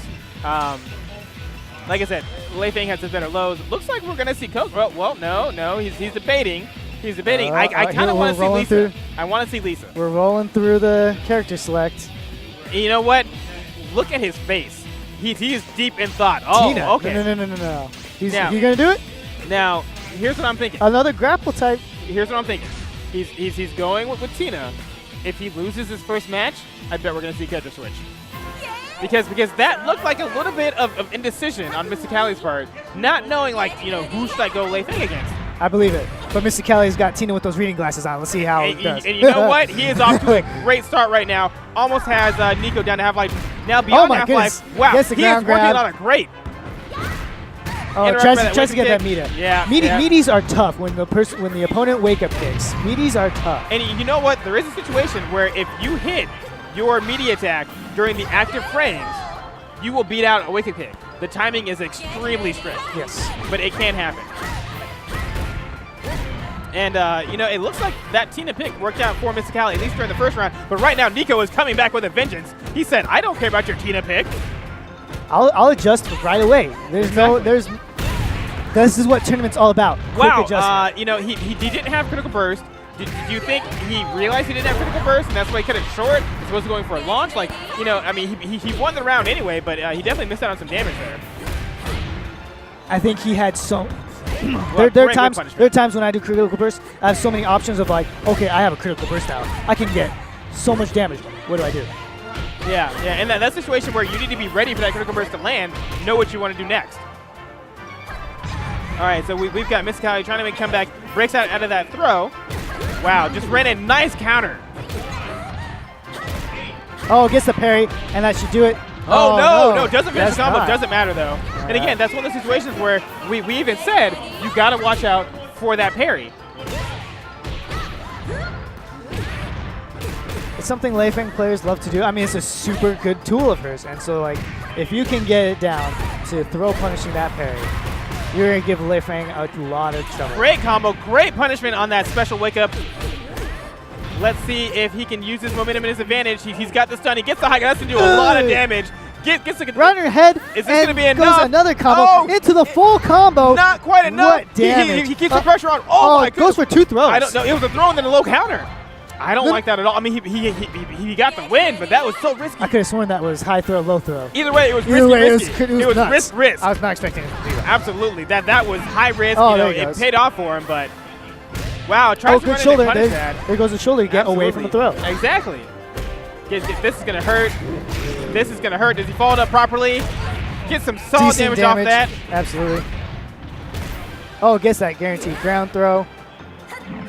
Rolls in. Oh, tries to get. Doesn't get punished for it. I believe you can get low thrown for that, even on block. Yeah, well, that was a complete whiff. Yeah, that's what I'm saying. Even on block, and that was a whiff. And, oh my goodness! Wow. Gets the clutch counter. This Tina pick really worked out for Mr. Cali. Tina showing off a little bit for you guys. Not gonna see character switch. As we all know, Nico is a Lei Feng player, so no surprise there. Going to a ceiling stage, but none of these characters. Yeah, no one can really do much with it. It is a little bit smaller stage. Well, no, it's about the same size, I guess. We do have some breakable danger zone objects, but we could also potentially go outside, where there's a lot of open space. Yes. Let's see what he's going to follow up with. Goes to that forward roll. He's really liking that forward roll. Trying to debate out a wake kick and then do the flip over it. We've seen that several times. Oh, not quite fast enough for the punishment. We're going outside. Oh, no, not quite. Because he hit him against a pillar. Breakable object. Oh, nice. That was actually a really good low counter. Getting the low counter to duck underneath the high. Low countering in situations is very dangerous, but that time it definitely worked out for him. He had the correct read. Oh, it doesn't quite finish it off. Oh, but that is going to do it. Ground grab with the crab. So what now can Nico do? Because right now he's down one match. He's lost the first round of the second match. What kind of adjustments can he make? Obviously, this is a great one right here. We're going down to the bottom floor. Or not the bottom floor, but the next floor below. He's got the stun game going. Tries to go. I mean, did he really not think that Nico was going to tech that? Clearly he didn't. Clearly he didn't. What I think is going on with Nico here is that he's not punishing a lot of the unsafe stuff that Mr. Cali actually does. Mr. Cali's not doing a whole lot of unsafe stuff. Wow, another throw break by Nico. Sorry. It's totally cool. It's so rare to see that in DOA. Yeah. You guys never see that. Because even if they do forward throw or back throw, anything but neutral throw, you're not going to get a tech. You know, and we've seen so many throw breaks on Nico's part, it makes me think he really is buffering that throw break in. Because if the opponent does forward throw or back throw, it doesn't matter. You know? So if they do neutral throw, you get that break. Granted, you do risk getting high counter blown if they do an attack. There we go. There's a critical burst. And actually cashes out on his power blow that or critical burst that time, excuse me. Gets great damage, keeping up the offensive Oh, through breakable. Is that going to finish it with the wall? Oh, it doesn't even hit the wall, this but is what he finishes. needs. Can he capitalize on this momentum? Whoa, he's going right in, too. Oh, that was a great throw opportunity. Didn't quite get it, though. Goes to the attack instead, into the wall, backs up. Oh, yes, that was perfect. Great reaction. You know, and that was one of those things where you can't go for a 40-frame move in that situation. And that's a good. Ryu We're has going the outside. same. Oh, we're not going outside. Not quite. The thing about that move is, unlike the power blow, it cannot be canceled. Yeah, so you see it. If you time right your counter, you're always gonna get them. Wow, he literally went for Tina's slowest throw. He got hit out of it, but it wasn't enough, and it's one of those times when you know the opponent's gonna freeze. They're not gonna do anything. They're just gonna straight block. And so Nico's going back to the character select screen. Do you think we're gonna see a switch away from Lei Fang? No. So you think this is just more of a breather? This is a breather. Nico looks focused, but he looks a little worried. Is that some worry we're seeing in his eyes? I know he has some other characters, but I don't know about tournament level characters. Well, I mean, we've already seen that. Yeah. This was not working out for This was a breather. This was a breather. You know what? How about the character variety we've seen out of Mr Cali? I know, right? I'm impressed. I was not expecting to have that many. I thought, to be honest, I thought he was Kokoro, Lei Fang, and when he played me with Hitomi, I was like, oh, okay, so he has 3. And then he pulls out Lisa, and now Tina. And he not only just pulling them out, he's up 2-0 over Nico. Phenomenal. You know, I have to imagine Nico didn't even anticipate this, and right now, you know, he was down. He's making a comeback in this first round here. This crucial third match. And here's the thing about people that can play multiple characters. How we were talking about earlier, how such a crucial thing in this game is character knowledge. Whether you yourself are a character specialist or a multi-fighter, if you do know a whole lot of characters and you're good with them, you're just that much more up on the game. It's super important in all fighting games, especially important in DOA, knowing all the strings, knowing all the places where you can sidestep, where you can counter high, where you can duck low. That's really important in this game, and we've seen 5 characters out of Nico so far, you know, throughout this whole tournament. Played at a high level. Extremely high level. Obviously, we've seen, you know, he's won top 8 matches with 3 different characters. Oh, good slow escape from Nico there. Now, I definitely like both ways backing up. Not very long, though. You know, it looks like Nico has made the adjustment. I love that every time now. I can't even be mad about it anymore. I just love it, especially when you say it all slow there. All right, so that low. Oh, gets hit by the. Didn't think he was going to finish the string, but he went for it. And it's one of those situations again where if you're playing chicken, am I going to finish the string? Wow, great whip punishment. Goes with the guard crush. Guard crush, excuse me. Yes. Same difference. Oh, wow, that time I believe that was actually reaction. I don't know. I saw it come out afterwards. Okay, I'll give him that. Wow, like Nico was looking desperate. Oh, that should be it. That's going to do it. Yes. But, you know, at the end there, Nico just like counter, parry, parry. So that's now 2-1, Mr. Cali? Yes, it's 2-1 in favor of Mr. Cali. Do you think Mr. Cali is going to change characters? I don't think so. I mean, he had two great games. He has no reason to. Yeah, I mean, not at he all. got 3-0 there, sure, but he was just so solid throughout the entire rest of the match. And we're heading to the desert. You can see Ryu Hayabusa off in the distance. Not really. But this is from Ninja Gaiden 3. Yeah, he already ran through here. See how there's no enemies? Oh, yeah, they're all dead already. Okay, right. He is the official tournament path clear. Clears all the enemies out before our tournament competitors get here. Wow, and Nico just says, you know what? Download complete. Oh, wow. Did he finally upgrade to that Cox Giga Blast? Right, no. he upgraded to this D-Link router. No. He says, now I'm getting those true speeds that I couldn't get with my old router. That D-Link router worked in his favor, huh? Oh, nice little feint there. Exactly. Yeah, didn't quite pay off, but I think those kind of things are really cool. And you know, we're definitely seeing, you know, Nico has made the adjustment. Nico is downloaded right now. I almost gotta say that Mr. Cali, you know, he needs to do something because whatever he's been doing. If he loses this one 3-0, he's definitely. I think he's gonna get it. Absolutely. I think he's gonna. But at that point, is it too late? It very well might be. But with this completed download, I think... I mean, Nico is just in his head. Nico's all over him. Like, this is... Look at that. Yes. Look at that. Yeah, you know, every single time that that Mr. Cali thinks he can move on the offensive. Is that really... Is that it? Is that... I thought that was 2-2. I That was 2-2. Hey. Was that 3? Nico! That was 2-2. Yeah, no, that wasn't it. 2-2. That's 2-2. Oh, what are you standing up for? Shout out. At least it wasn't Woshige style and standing up mid match. Yeah, you know, because I was like, you know, granted, you know, commentators can get into the match just like players, so I thought I just had it wrong. Like, oh, I guess we were off, but no, like, it's tied up at 2-2 now. Is Chad agreeing with us? Chad, Chad it is 2-2. Yeah, 2-2. Shout outs to Twitch We're chat. getting a little too hype around here. I mean, he did very well. Huge adjustment, like we were talking about. Absolutely, he made the adjustment. He just gave Mr. Cali a super long time to Absolutely. breathe. So the question is again, is he going to change characters? I think he will. They're calling him out saying that he can't count.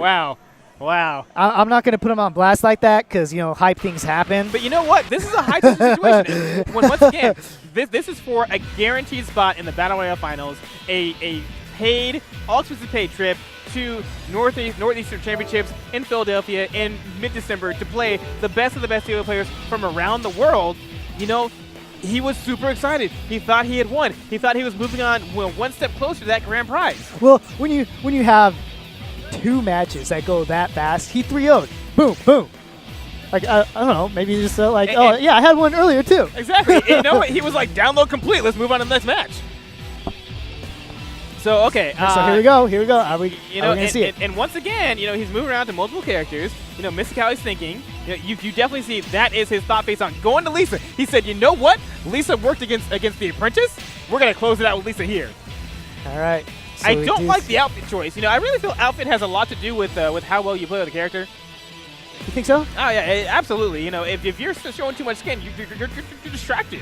Whoa, hold on. What about RPG tactics? The more skin you're showing, that's better armor. That is true. That is very true. You know, we know all of the highest level legendary and epic armor is a bikini or floss. Or floss. You're absolutely right. I can't even be mad. So wait. Now we're back again. Like, okay. So they didn't actually pick stage, so I guess he's allowed to change his mind last minute. Okay. It was a costume. Exactly what I said. You had it. Yep. Don't ever question me. Don't ever question me. Make sure you get that right costume. That's right. And Nico plays Flay Fang, in case you're wondering. For those of us just tuning in, we are at the losers bracket semifinals of the DOALR 5 last round Southern California Regionals 2015 Championship. All right, Mr. Cali, shows the power of your new D-Link. It's not working. I don't think he quite. He needs to look up the instructions manual. He didn't quite get it set up right. Well, you know what? He has that brand new D-Link router, but he's still running on that dial-up modem. Why have the D-Link? I don't even know there's a connection for the.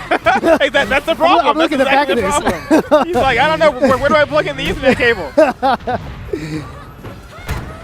But let's see what we can do now. See, right now, again, it just seems like Nico has full control of the situation. Nico said he was already done with the match. He said, bring on either Crazy Steady or Haji and Shinobi.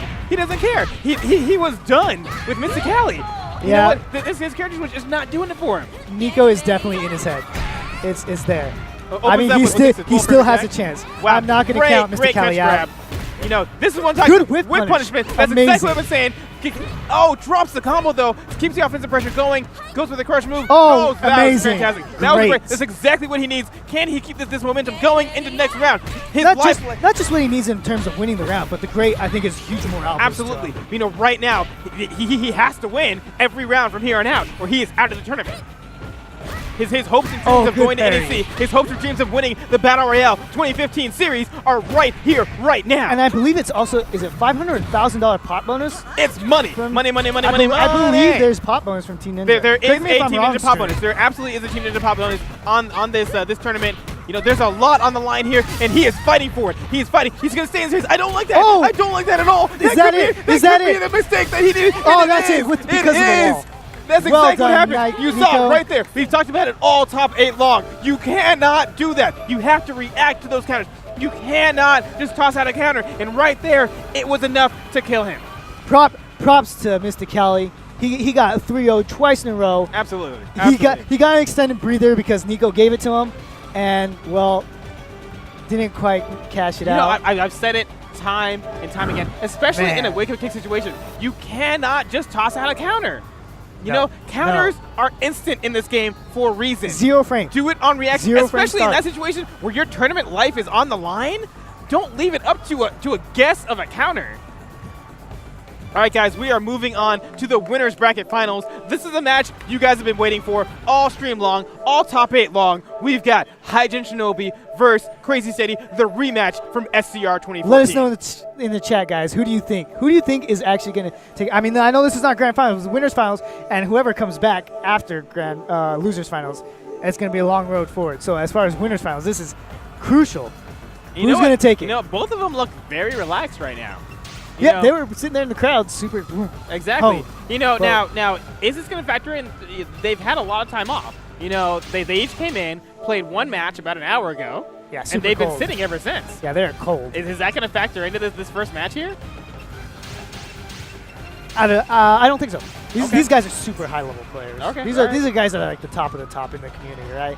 All right. So if we see anything as far as them coming in cold, I think it's going to be rectified within even the first round, like half of the first round. It'll be rectified. I agree, 100%. All right, so chat, let us know if you think Crazy Steady is going to win. Press 1. If you think Haji Shinobi is going to win, press 2. Let's see. Put in your votes right now. We're about to head into the match, except we just went to quit instead of character select. I don't know what they're doing. Press 3 if you think that Dr. Dog isn't going to talk about adjustments 10,000 more times. You know what? Press 4 if I'm going to make a pun on Crazy Steady's name. Yo! All of you who just pressed 4, you guaranteed to win. You guys just won. Oh, 1-4, yes. High five to the 1-4. Hey, who was it? Who was the guy who pressed 4?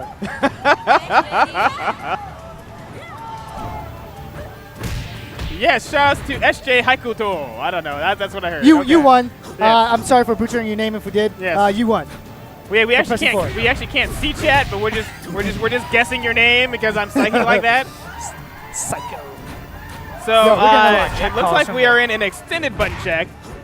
I don't know. Yeah, we're talking about that.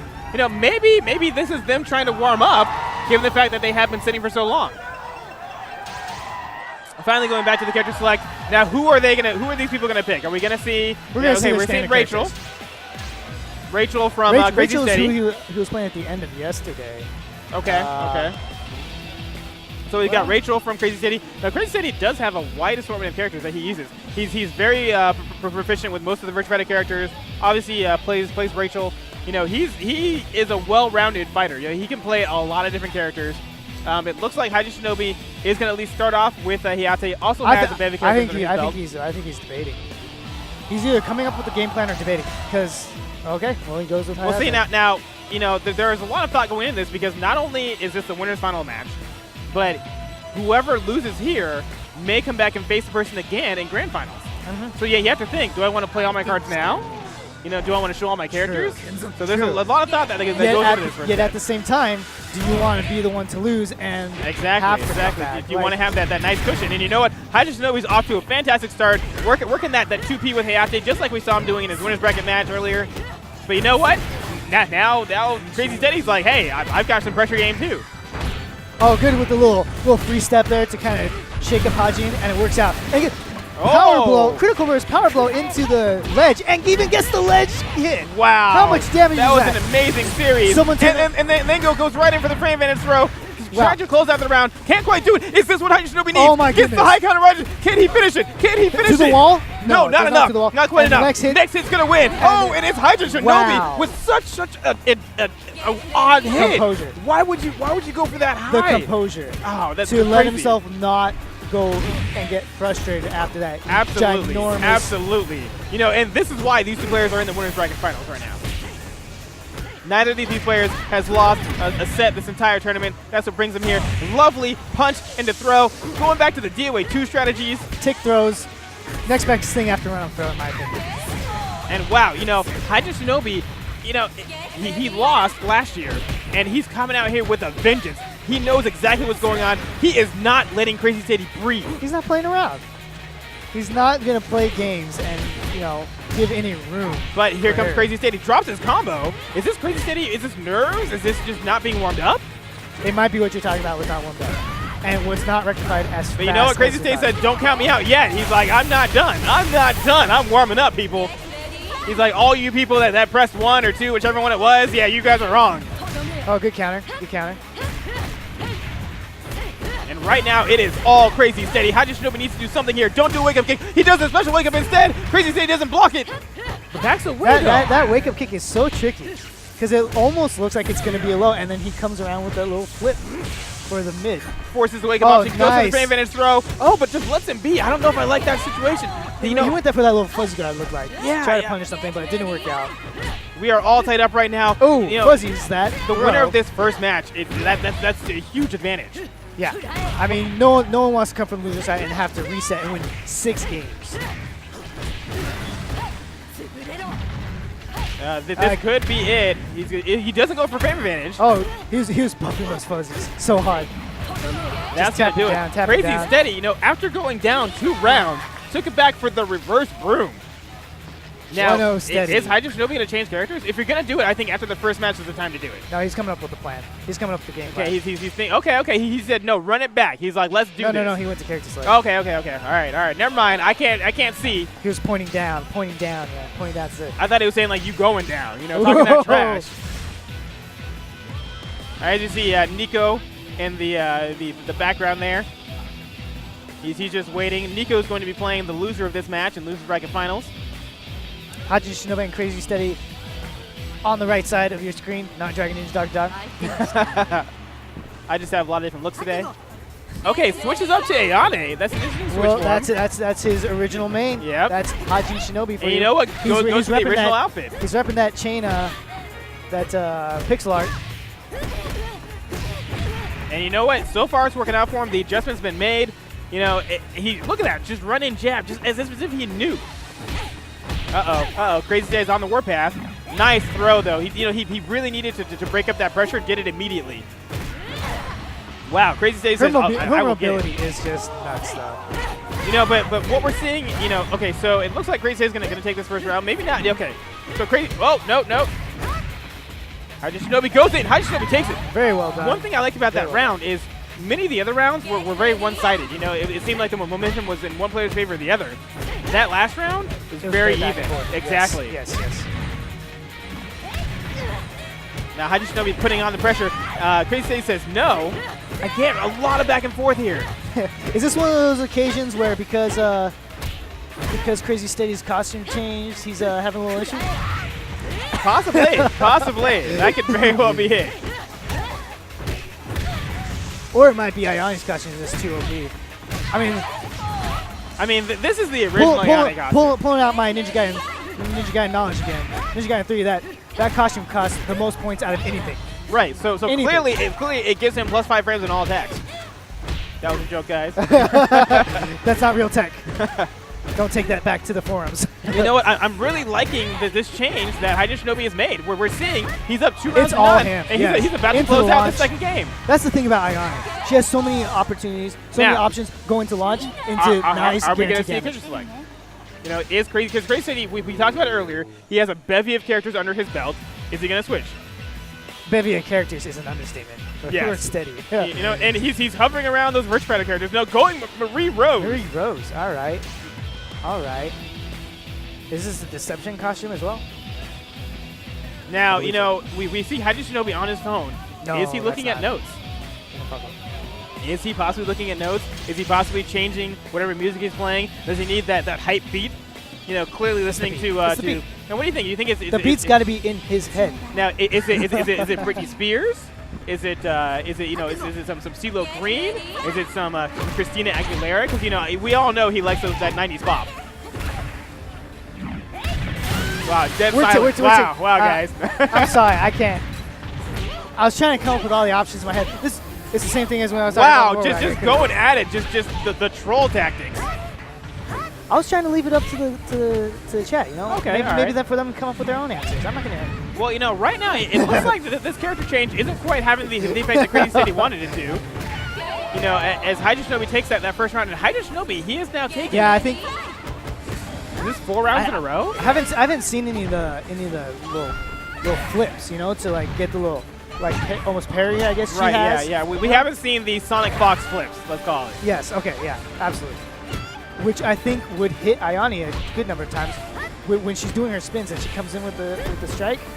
I feel like maybe sometimes Marie Rose's little parry would work out. But you know what? Now we're seeing a lot more patience from Crazy Steady, and it's paying off. Absolutely. Now those post-round maneuvers. See, there it is. That one actually just happened to go over the low strike. Right, which is one of the uses of the attack, or the maneuver. Which makes it so great, because like the only time it's a bad option is if the other person doesn't do anything and they throw punish it. Otherwise, it's going to go over some lows and it's going to parry some mids and highs. And right now, it is all Crazy Steady with Marie Rose. Finally, Haji Shinobi gets a hit in. Not going to be enough. That's going to do it. We're going into the 4th round of this match, and you know, it looks like Crazy Steady made the adjustments he needed to make. Great throw punishment there. Back and away. I like that back away. You know, he wants to take his time. He knows he's down around. You know, good job with that parry again. You know, if Crazy Steady wins this, he goes up 2-1. That's a bad situation to be in. So Haji Shinobi's taking his time, wants to make sure he doesn't let that happen. However, Haji getting the proper throw punishes here. Ties it up. All right. This is a very crucial last round of this match. Yeah, super important. And we're seeing a full combo here by Crazy Steady. Goes for the ground pressure. Yeah, instead of getting the full ending there to that combo, he goes for you know what? And this is working out for him. Crazy Steady with crazy pressure. Oh, good counter too, and yes. Wow, Haji Shinobi is in a very difficult situation, and that's going to do it. Wow. So again, does Haji Shinobi switch characters? 2-1 steady, 2-1 steady. I think this is the best Haji has looked. I don't think he'll change. But you know what? That was a pretty convincing win. Granted, it was closer, but that was pretty convincing, especially that was convincing in that round, but not over the entire match. Okay, now he's looking at his phone again. He's switching. He's like, you know, he was previously listening to Baby One More Time. Going for it again. Now he's kicking it up to Oops, I Did It Again. You know, that's his beat, Crazy Steady music. I talked to him on Friday about that. You know, that's confirmed, guys. You take that to 100% legit. Take it to the forums. Take it to the forums. Oh, does a throw a little too early. He didn't fuzzy guard that. He just happened to be waiting. Wow, that's a ton of damage with that danger zone. Oh my goodness. But here's the thing, like both of these guys, because they're such high level players, like they don't let losses like get to them. Not at all. So like even though Haji is down 2-1 in the set and now down 1-0 in the match. Hey, Dragon Ninja. Yeah. Hey, Dragon Ninja. Yes, sir. Hey, Dragon Ninja. Did I say something wrong? Danger zone. Danger zone. Oh gosh, dang! He got me, guys. He finally freaking got me. He freaking got me. I hope Rob Campbell is watching right now. I really hope Godsaw is watching. So, you know, again, should he have switched characters? Because right now he is down 2 rounds in this crucial final match. Or at least what could be the final match, excuse me. You know, it's all Crazy Steady right now. He's Haji's got to make these last minute adjustments. I know he's really good at them, but right now Steady's just mixing it up in all the right ways. It is all Crazy Steady. Like, Crazy Steady is in his head. He has his number. Look at that. He has his number. Steady does it. And putting out, you can Haji's gotta be salty. the disappointment in Haji Shinobi's face. The disappointment is there. He wanted to win that. He came out strong out the gate. You can see he is not happy. He came to this major almost exclusively for this. He is here to beat. He wants to beat Steady. You know, and he went out the first round. Now he has to deal with Nico and then go back to Crazy Steady. Do you think during that break, do you think Nico maybe grabbed some coloring books or something, learned how to count? Absolutely. You know, I mean, here's the thing. He was on his phone, probably looking up Sesame Street, you know, because if you haven't been to Sesame Street's YouTube channel, The Count has some great educational videos. Maybe listen to a little ABC 1, 2, 3. Yeah, you know, ABC. Yeah. Easy as 1, 2, 3. Yeah. You know, but you know, really, maybe he knows the alphabet. His hat says B. You know, so that he can, you know, I mean, maybe this week is letters and next week is numbers. Well, hopefully he made that a little sooner, and got the numbers this time. And So- he can get Haji's number right now. Look at Hyjin's face. Yeah, Hyjin he's not happy. He is not really happy not about happy that. with He's that not. loss to Crazy City. And again, we've talked about it time and time again. He is here to beat Crazy City. He is here to avenge his loss at SoCal Regionals 2014. Once again, guys, while we are waiting, we want to thank our sponsors, D-Link, for allowing downloads to be completed in the fastest possible time frame. D-Link. Also, of course, we want to Only thank Team Ninja for not only the pot bonus on this tournament, but the Battle Royale in general. The person who wins this tournament gets a guaranteed trip to NEC, but right now, we're not quite there yet. We're in button. Is this a button check? Are they just doing guys? I believe this is in. Are we in? there. This is in there. Are we in? These are characters. We're in there. We're getting whip punches. We're getting throw punches. We gotta be in. I don't know, guys. It looked like a troll to me, but it looks like we are actually in the match right now. We've got Haji and Shinobi going up against Nico, the only late game player. I don't know if you were forgetting or if you were giving me the opportunity. I'm sorry. Yeah. Wow. Co-host not even. Hey, I'm working. Hey, guys, give me a chance here. This is my first one. I mean, I understand that I talk a lot, Dragon Ninja. Virgin Voyage. I'm working on this. I hope you guys are enjoying the stream, enjoying the commentary, and especially enjoying these hype matches. Yes, absolutely. We've had some of the hypest matches we've seen in DOA. Nice counter there by Nico, pressing the offensive pressure. Going to get, no punishment on that missed low catch throw. Gets underneath the height and manages to counter the next mid kick. Well done. Is that going to give him the round? Not quite. Not quite. This is going to be a really tough battle. Oh, there it is. Yeah, all you need in that situation is a 2P. It's so difficult when you only have a sliver of life left. Now, what do you think about Haji Shinobi going with Ayana here? Do you think there's a reason for that? Probably just because that's where his mindset is at right now. He just did some awesome matches just a second ago with him against Crazy Steady. Well, how much is that loss against Crazy Steady affecting him here? It doesn't look like too much right now, to be honest. I think that Nico just got some good reads during that last round, but he's moving around. He's not being super hesitant. I feel like if it was affecting him, he'd be really hesitant. He'd be blocking a lot. He'd be sitting there. But he's moving around a ton. Every time that Nico is whiffing that canceling, goes with the full counter blow. I mean, the boot attack full, statue. The full power blow into the Buddha statue, adding insult to injury. Goes up 2 rounds to 1. But you know what? Haji Shinobi's not done yet. Not a slice. He's still moving around. He's still being mobile with Ayane, which is what you have to really do. It's not like you really ever play defensive with Ayane, from what I see. I'm no Ayane expert. Well, I mean, you can almost count movement as a defensive option, Absolutely, yeah, because she can do those flips, or those spin arounds to like bait out whips. Absolutely, and hopefully punish those whips. Hopefully. Right now, this is a very even match. Oh, I don't like those whips at all. He wasn't able to get a whip punishment. Gets the crush isn't enough. It is. Yes. All right, so that's the first match going to Nico. So again, should Haji Shinobi have taken more time in between that loss to Crazy City? Because right now, is he thinking about just getting back to Crazy City, or is he focused on the match at hand? You can see he's in inner tournament right now. I think he's going to change. Oh, no, he doesn't. Says fight again. He says go for it. Wow. Thumbs up. He has abandoned Hayate. Run it back. The glasses are on, everybody. Let's see what we can. Can he make the Yomi? Can he make the Yomi? Yomi too strong. Oh, into the pillar instead of going off. Doesn't keep her there for the pumpkin. Pumpkins are falling left and right. We're getting several throws back to back. Again, why you go for the throw and wake up? I don't like that setup because again, he got high counter hit on the wake up kick. Yeah, we have not really seen much in the way of people waking up with nothing. Exactly. So there's no reason to really try to throw when the opponent is waking up. And right now it is all Nico. Oh no, wait! I just know he's showing signs of life again. Now, is he going to keep he keeps up the pressure. I love the fact that he sides up there. I love the fact that Haji was keeping up the pressure, and I also love the counter behind Nico. Oh, good. Crucial counter there. Because that might have taken to the fence. Wow, that was a great avoidance of the wake and take. Doesn't get a punishment off it, though. This could be it. Is it enough?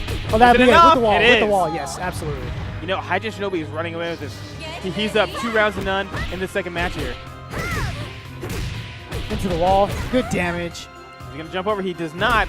Great patience. Oh. Oh, yeah, okay. I was about to say, where's the punishment?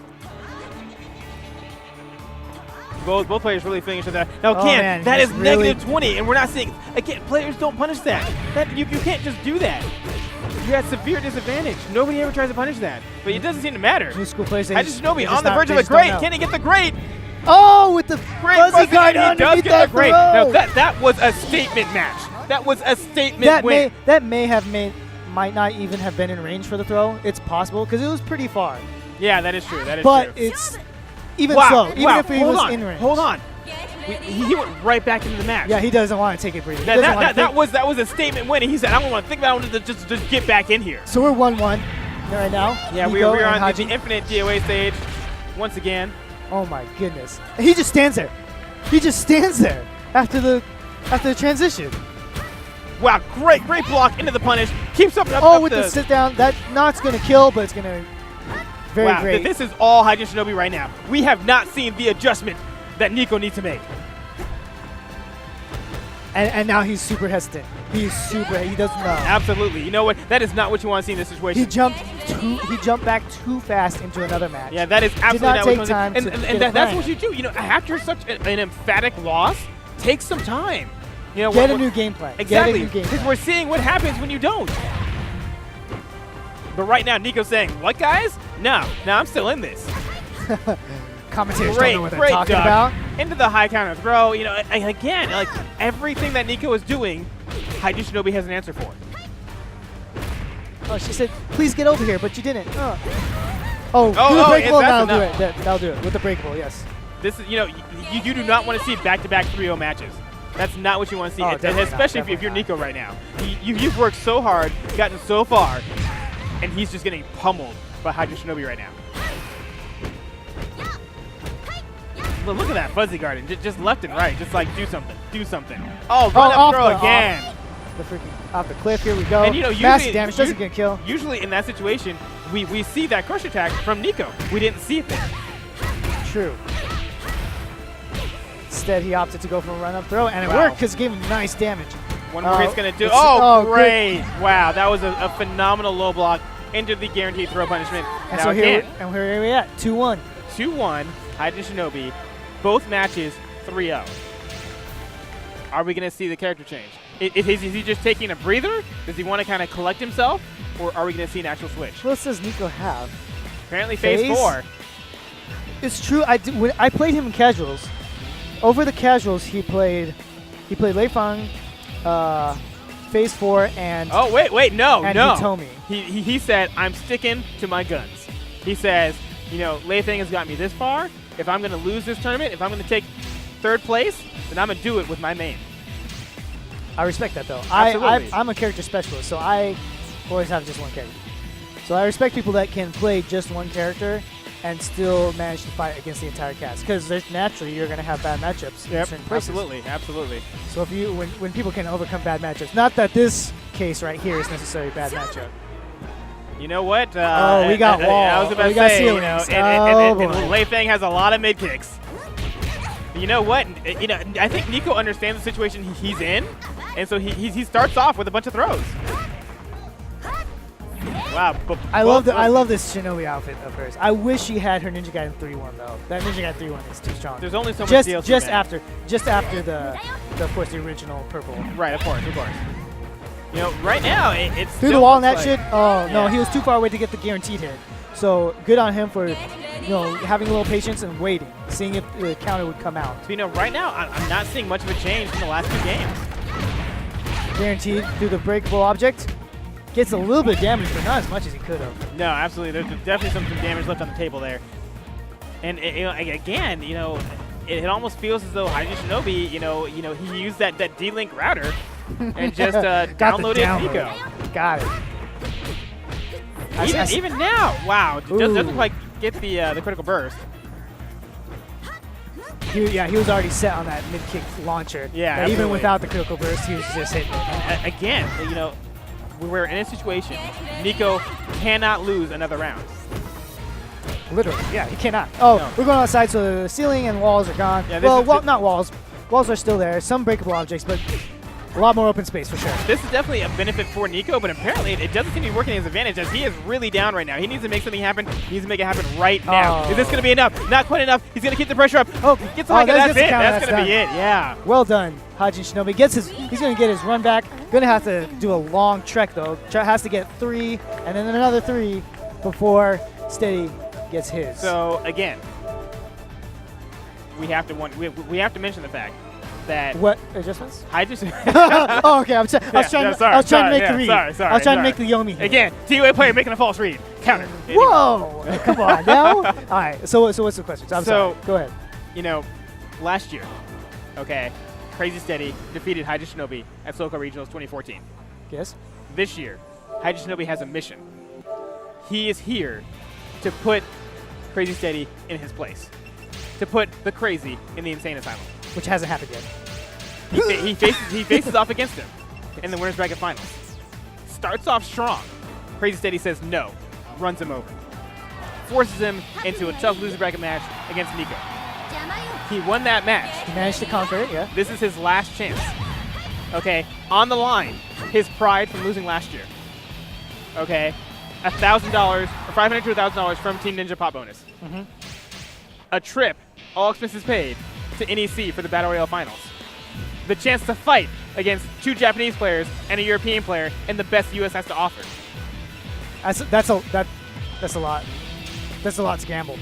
Can Haji Shinobi make the adjustment? So I did make the Yomi. It was just so far away. Oh, please. Stream. I made that Yomi. Now to answer your question,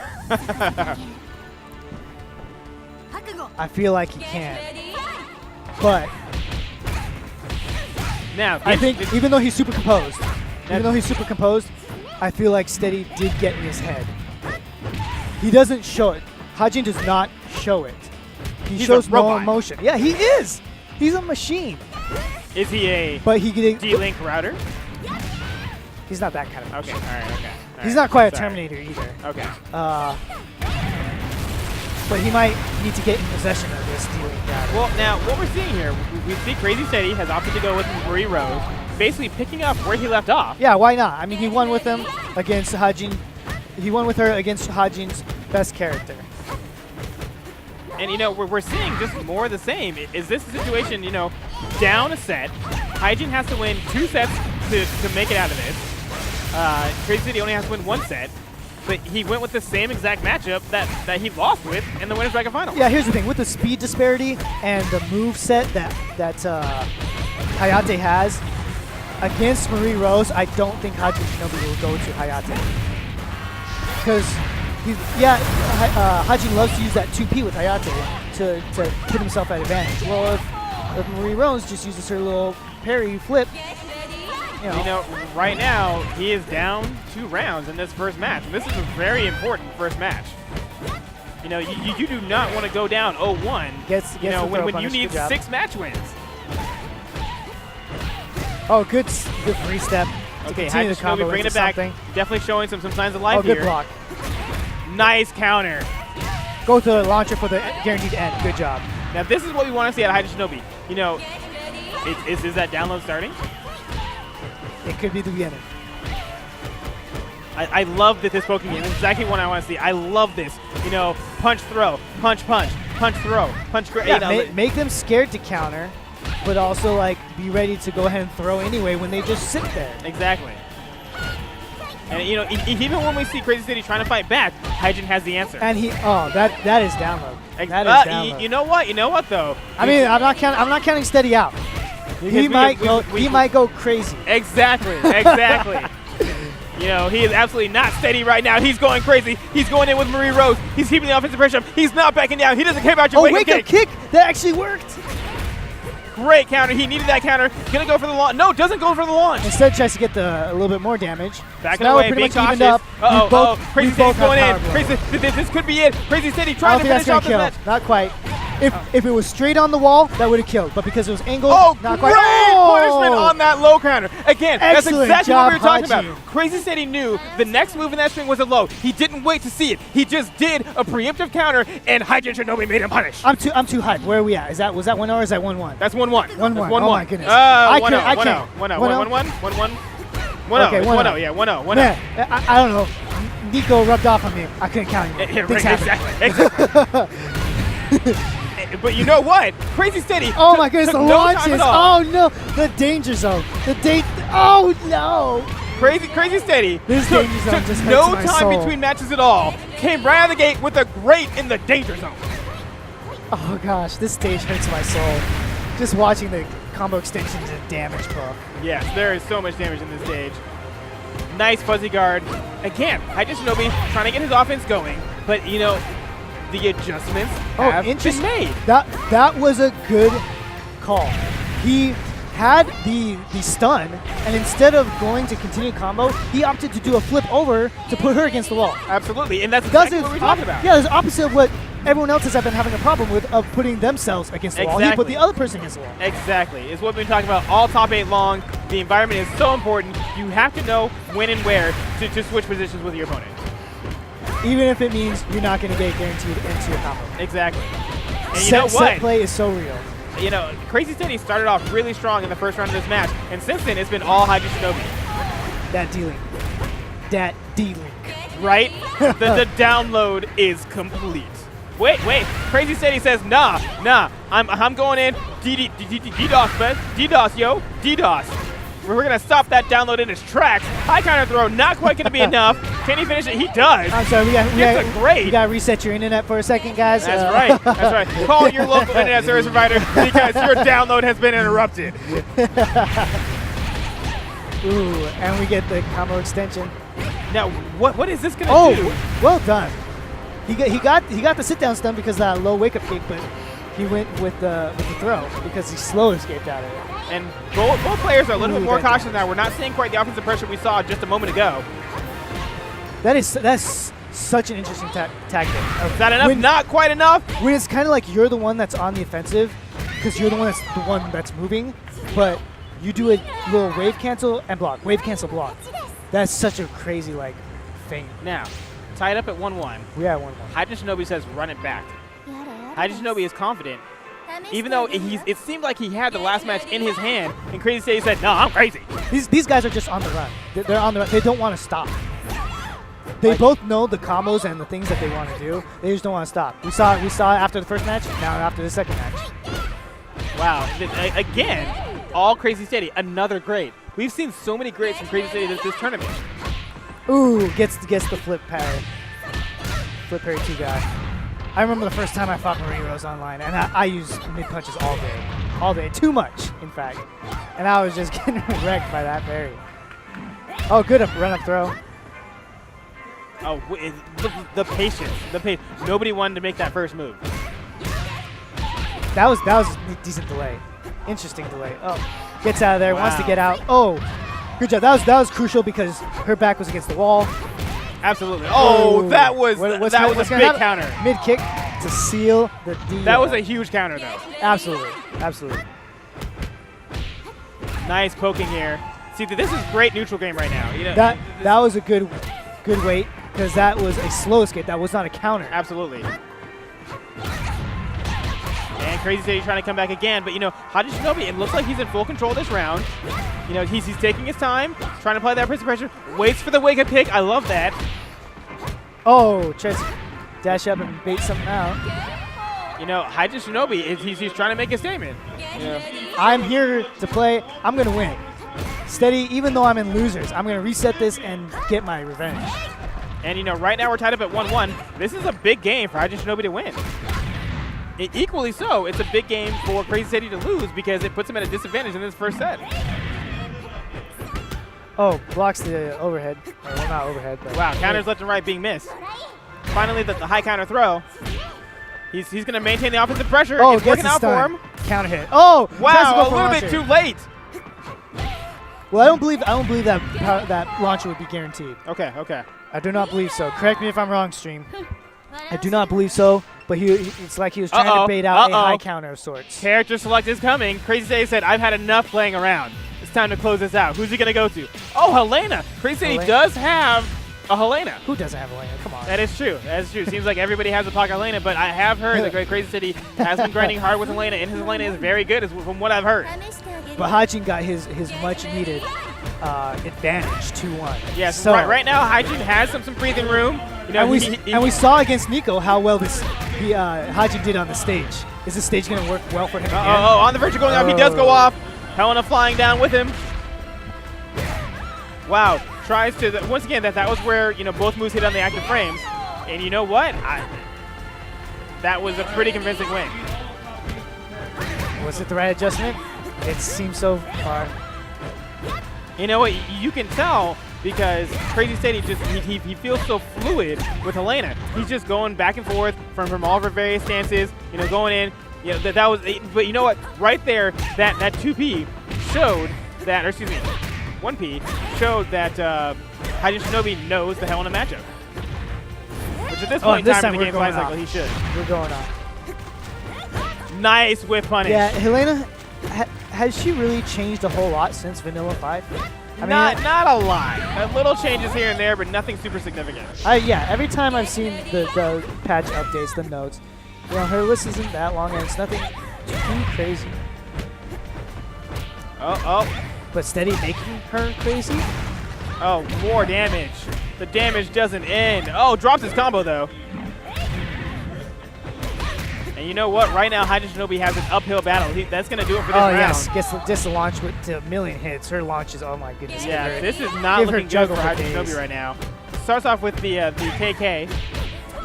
Now, do you think if he loses this, do you think he'll change the Hayate versus Helena? I don't know. Oh, good job against that wake-up kick.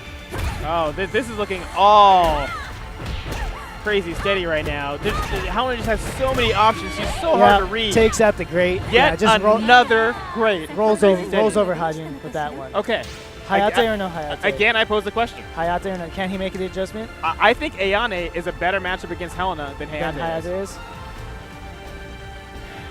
Wow, he is in deep thought. He is not sure what he wants to do. Because here's the thing. There are times where the character matchup is better, but the player matchup is different. That is true. That is very true. I could see him going Hayate. He is taking his time. I think it's a total toss-up. So right now, it's tied up at 2-2 in this first set of Grand Finals.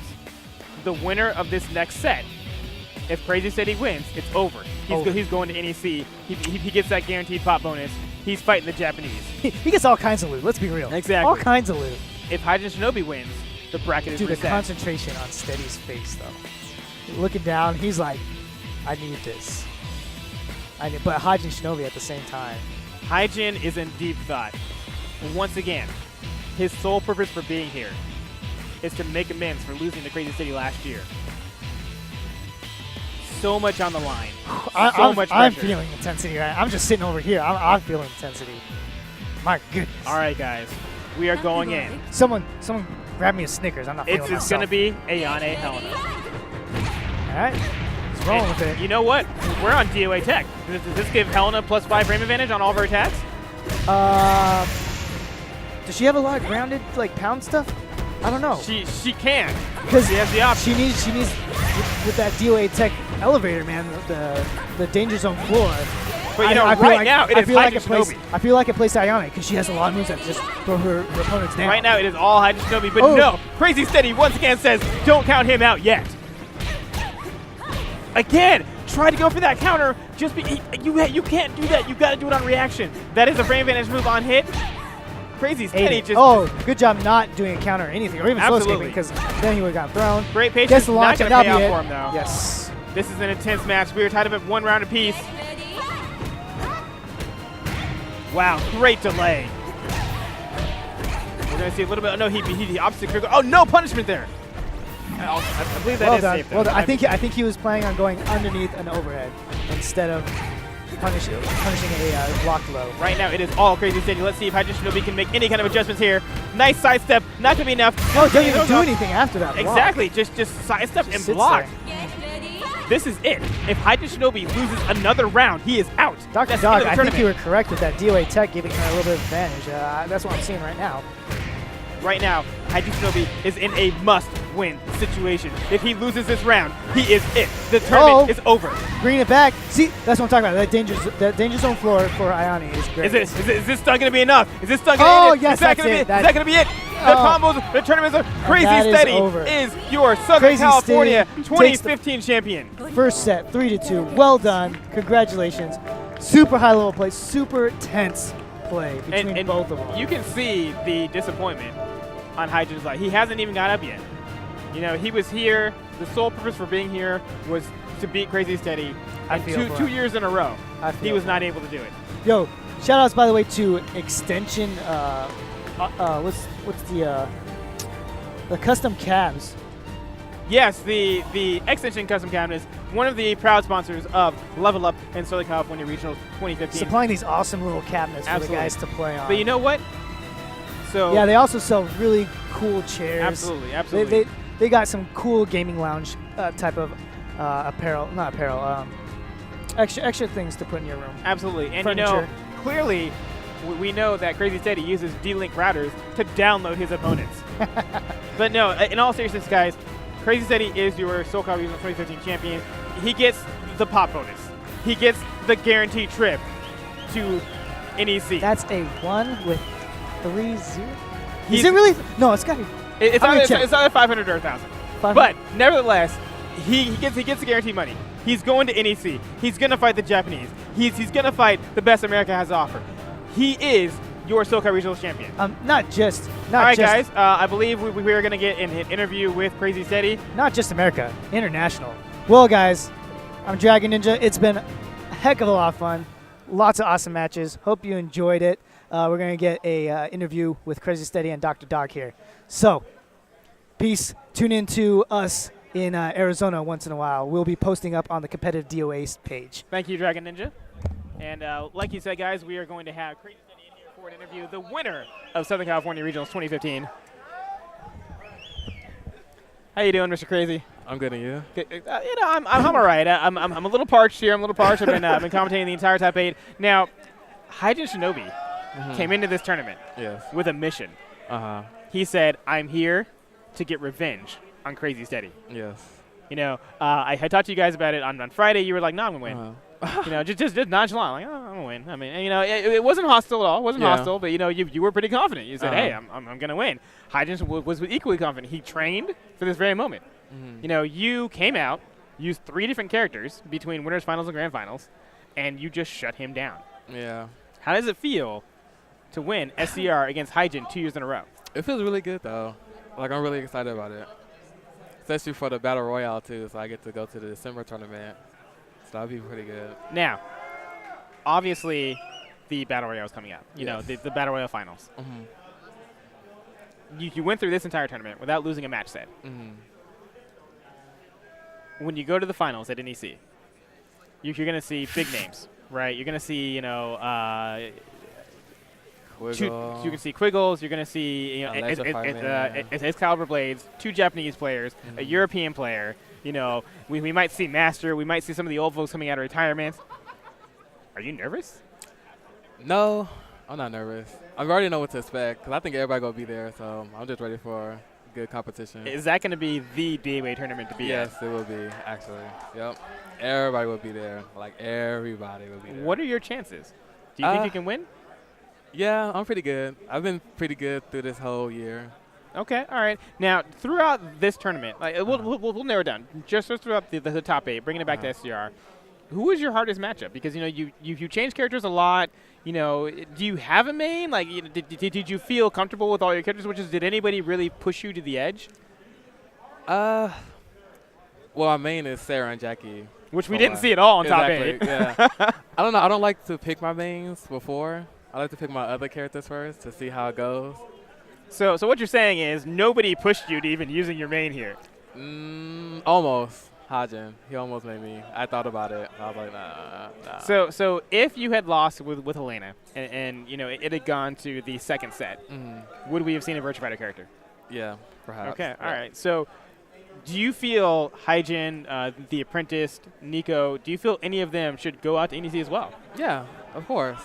Especially Nico and Haji, because they've been leveling up like all the time. So I feel like they should be good, be able to go. Okay, now new school versus old school. Okay, obviously the battle royale has been dominated by new school players. Okay, Sweet Revenge has been coming in here and there. You know, Master was at Summer Jam. You know, obviously at Absolute Battle. Do you feel that the new school players have an advantage going into NEC? Yeah, I think we do. Because it's what, 3 of us? Could go Electrified Man. Oh, Caliber. Yeah, Excalibur Blades. Yeah, it's like 4 or 5 of us. So I think we have a pretty good chance. Okay, USA versus the world. Uh-oh. Is USA the best at DOA? Because keep in mind, at DOA Festival, the day after the main tournament, USA got pretty dominated. Yeah, I heard about that. So, that Kira player. You know, was that because you weren't there? Maybe. I don't know. Can you give us can you give us a little sneak peek of what's going to happen at NEC? Are you going to show the international players that was a fluke? Yeah. I'm prepared, yeah. Okay, all right, Maybe all got right. this. And, you know, of the players that we know are going to be at NEC, which one do you think has the best chance of forcing you to use a main? Like, forget winning, you know, because obviously, Yeah, forget winning, right? Do you think any of them has a chance at forcing you to use a main? I think everybody has a chance, honestly. It just depends how the matchup goes. I probably will use my main throughout the whole tournament, honestly. Is there anyone that you're more worried about, you know, actually? Like, does anyone stand out to you as being like, oh, Caliber. yeah, Excalibur Blades? Yeah, I need my run back. Oh, okay, I okay. need my run back. Tell us about your last matchup against Excalibur Blades. I don't know what happened. Like, I couldn't do anything. He was reading me, countering everything.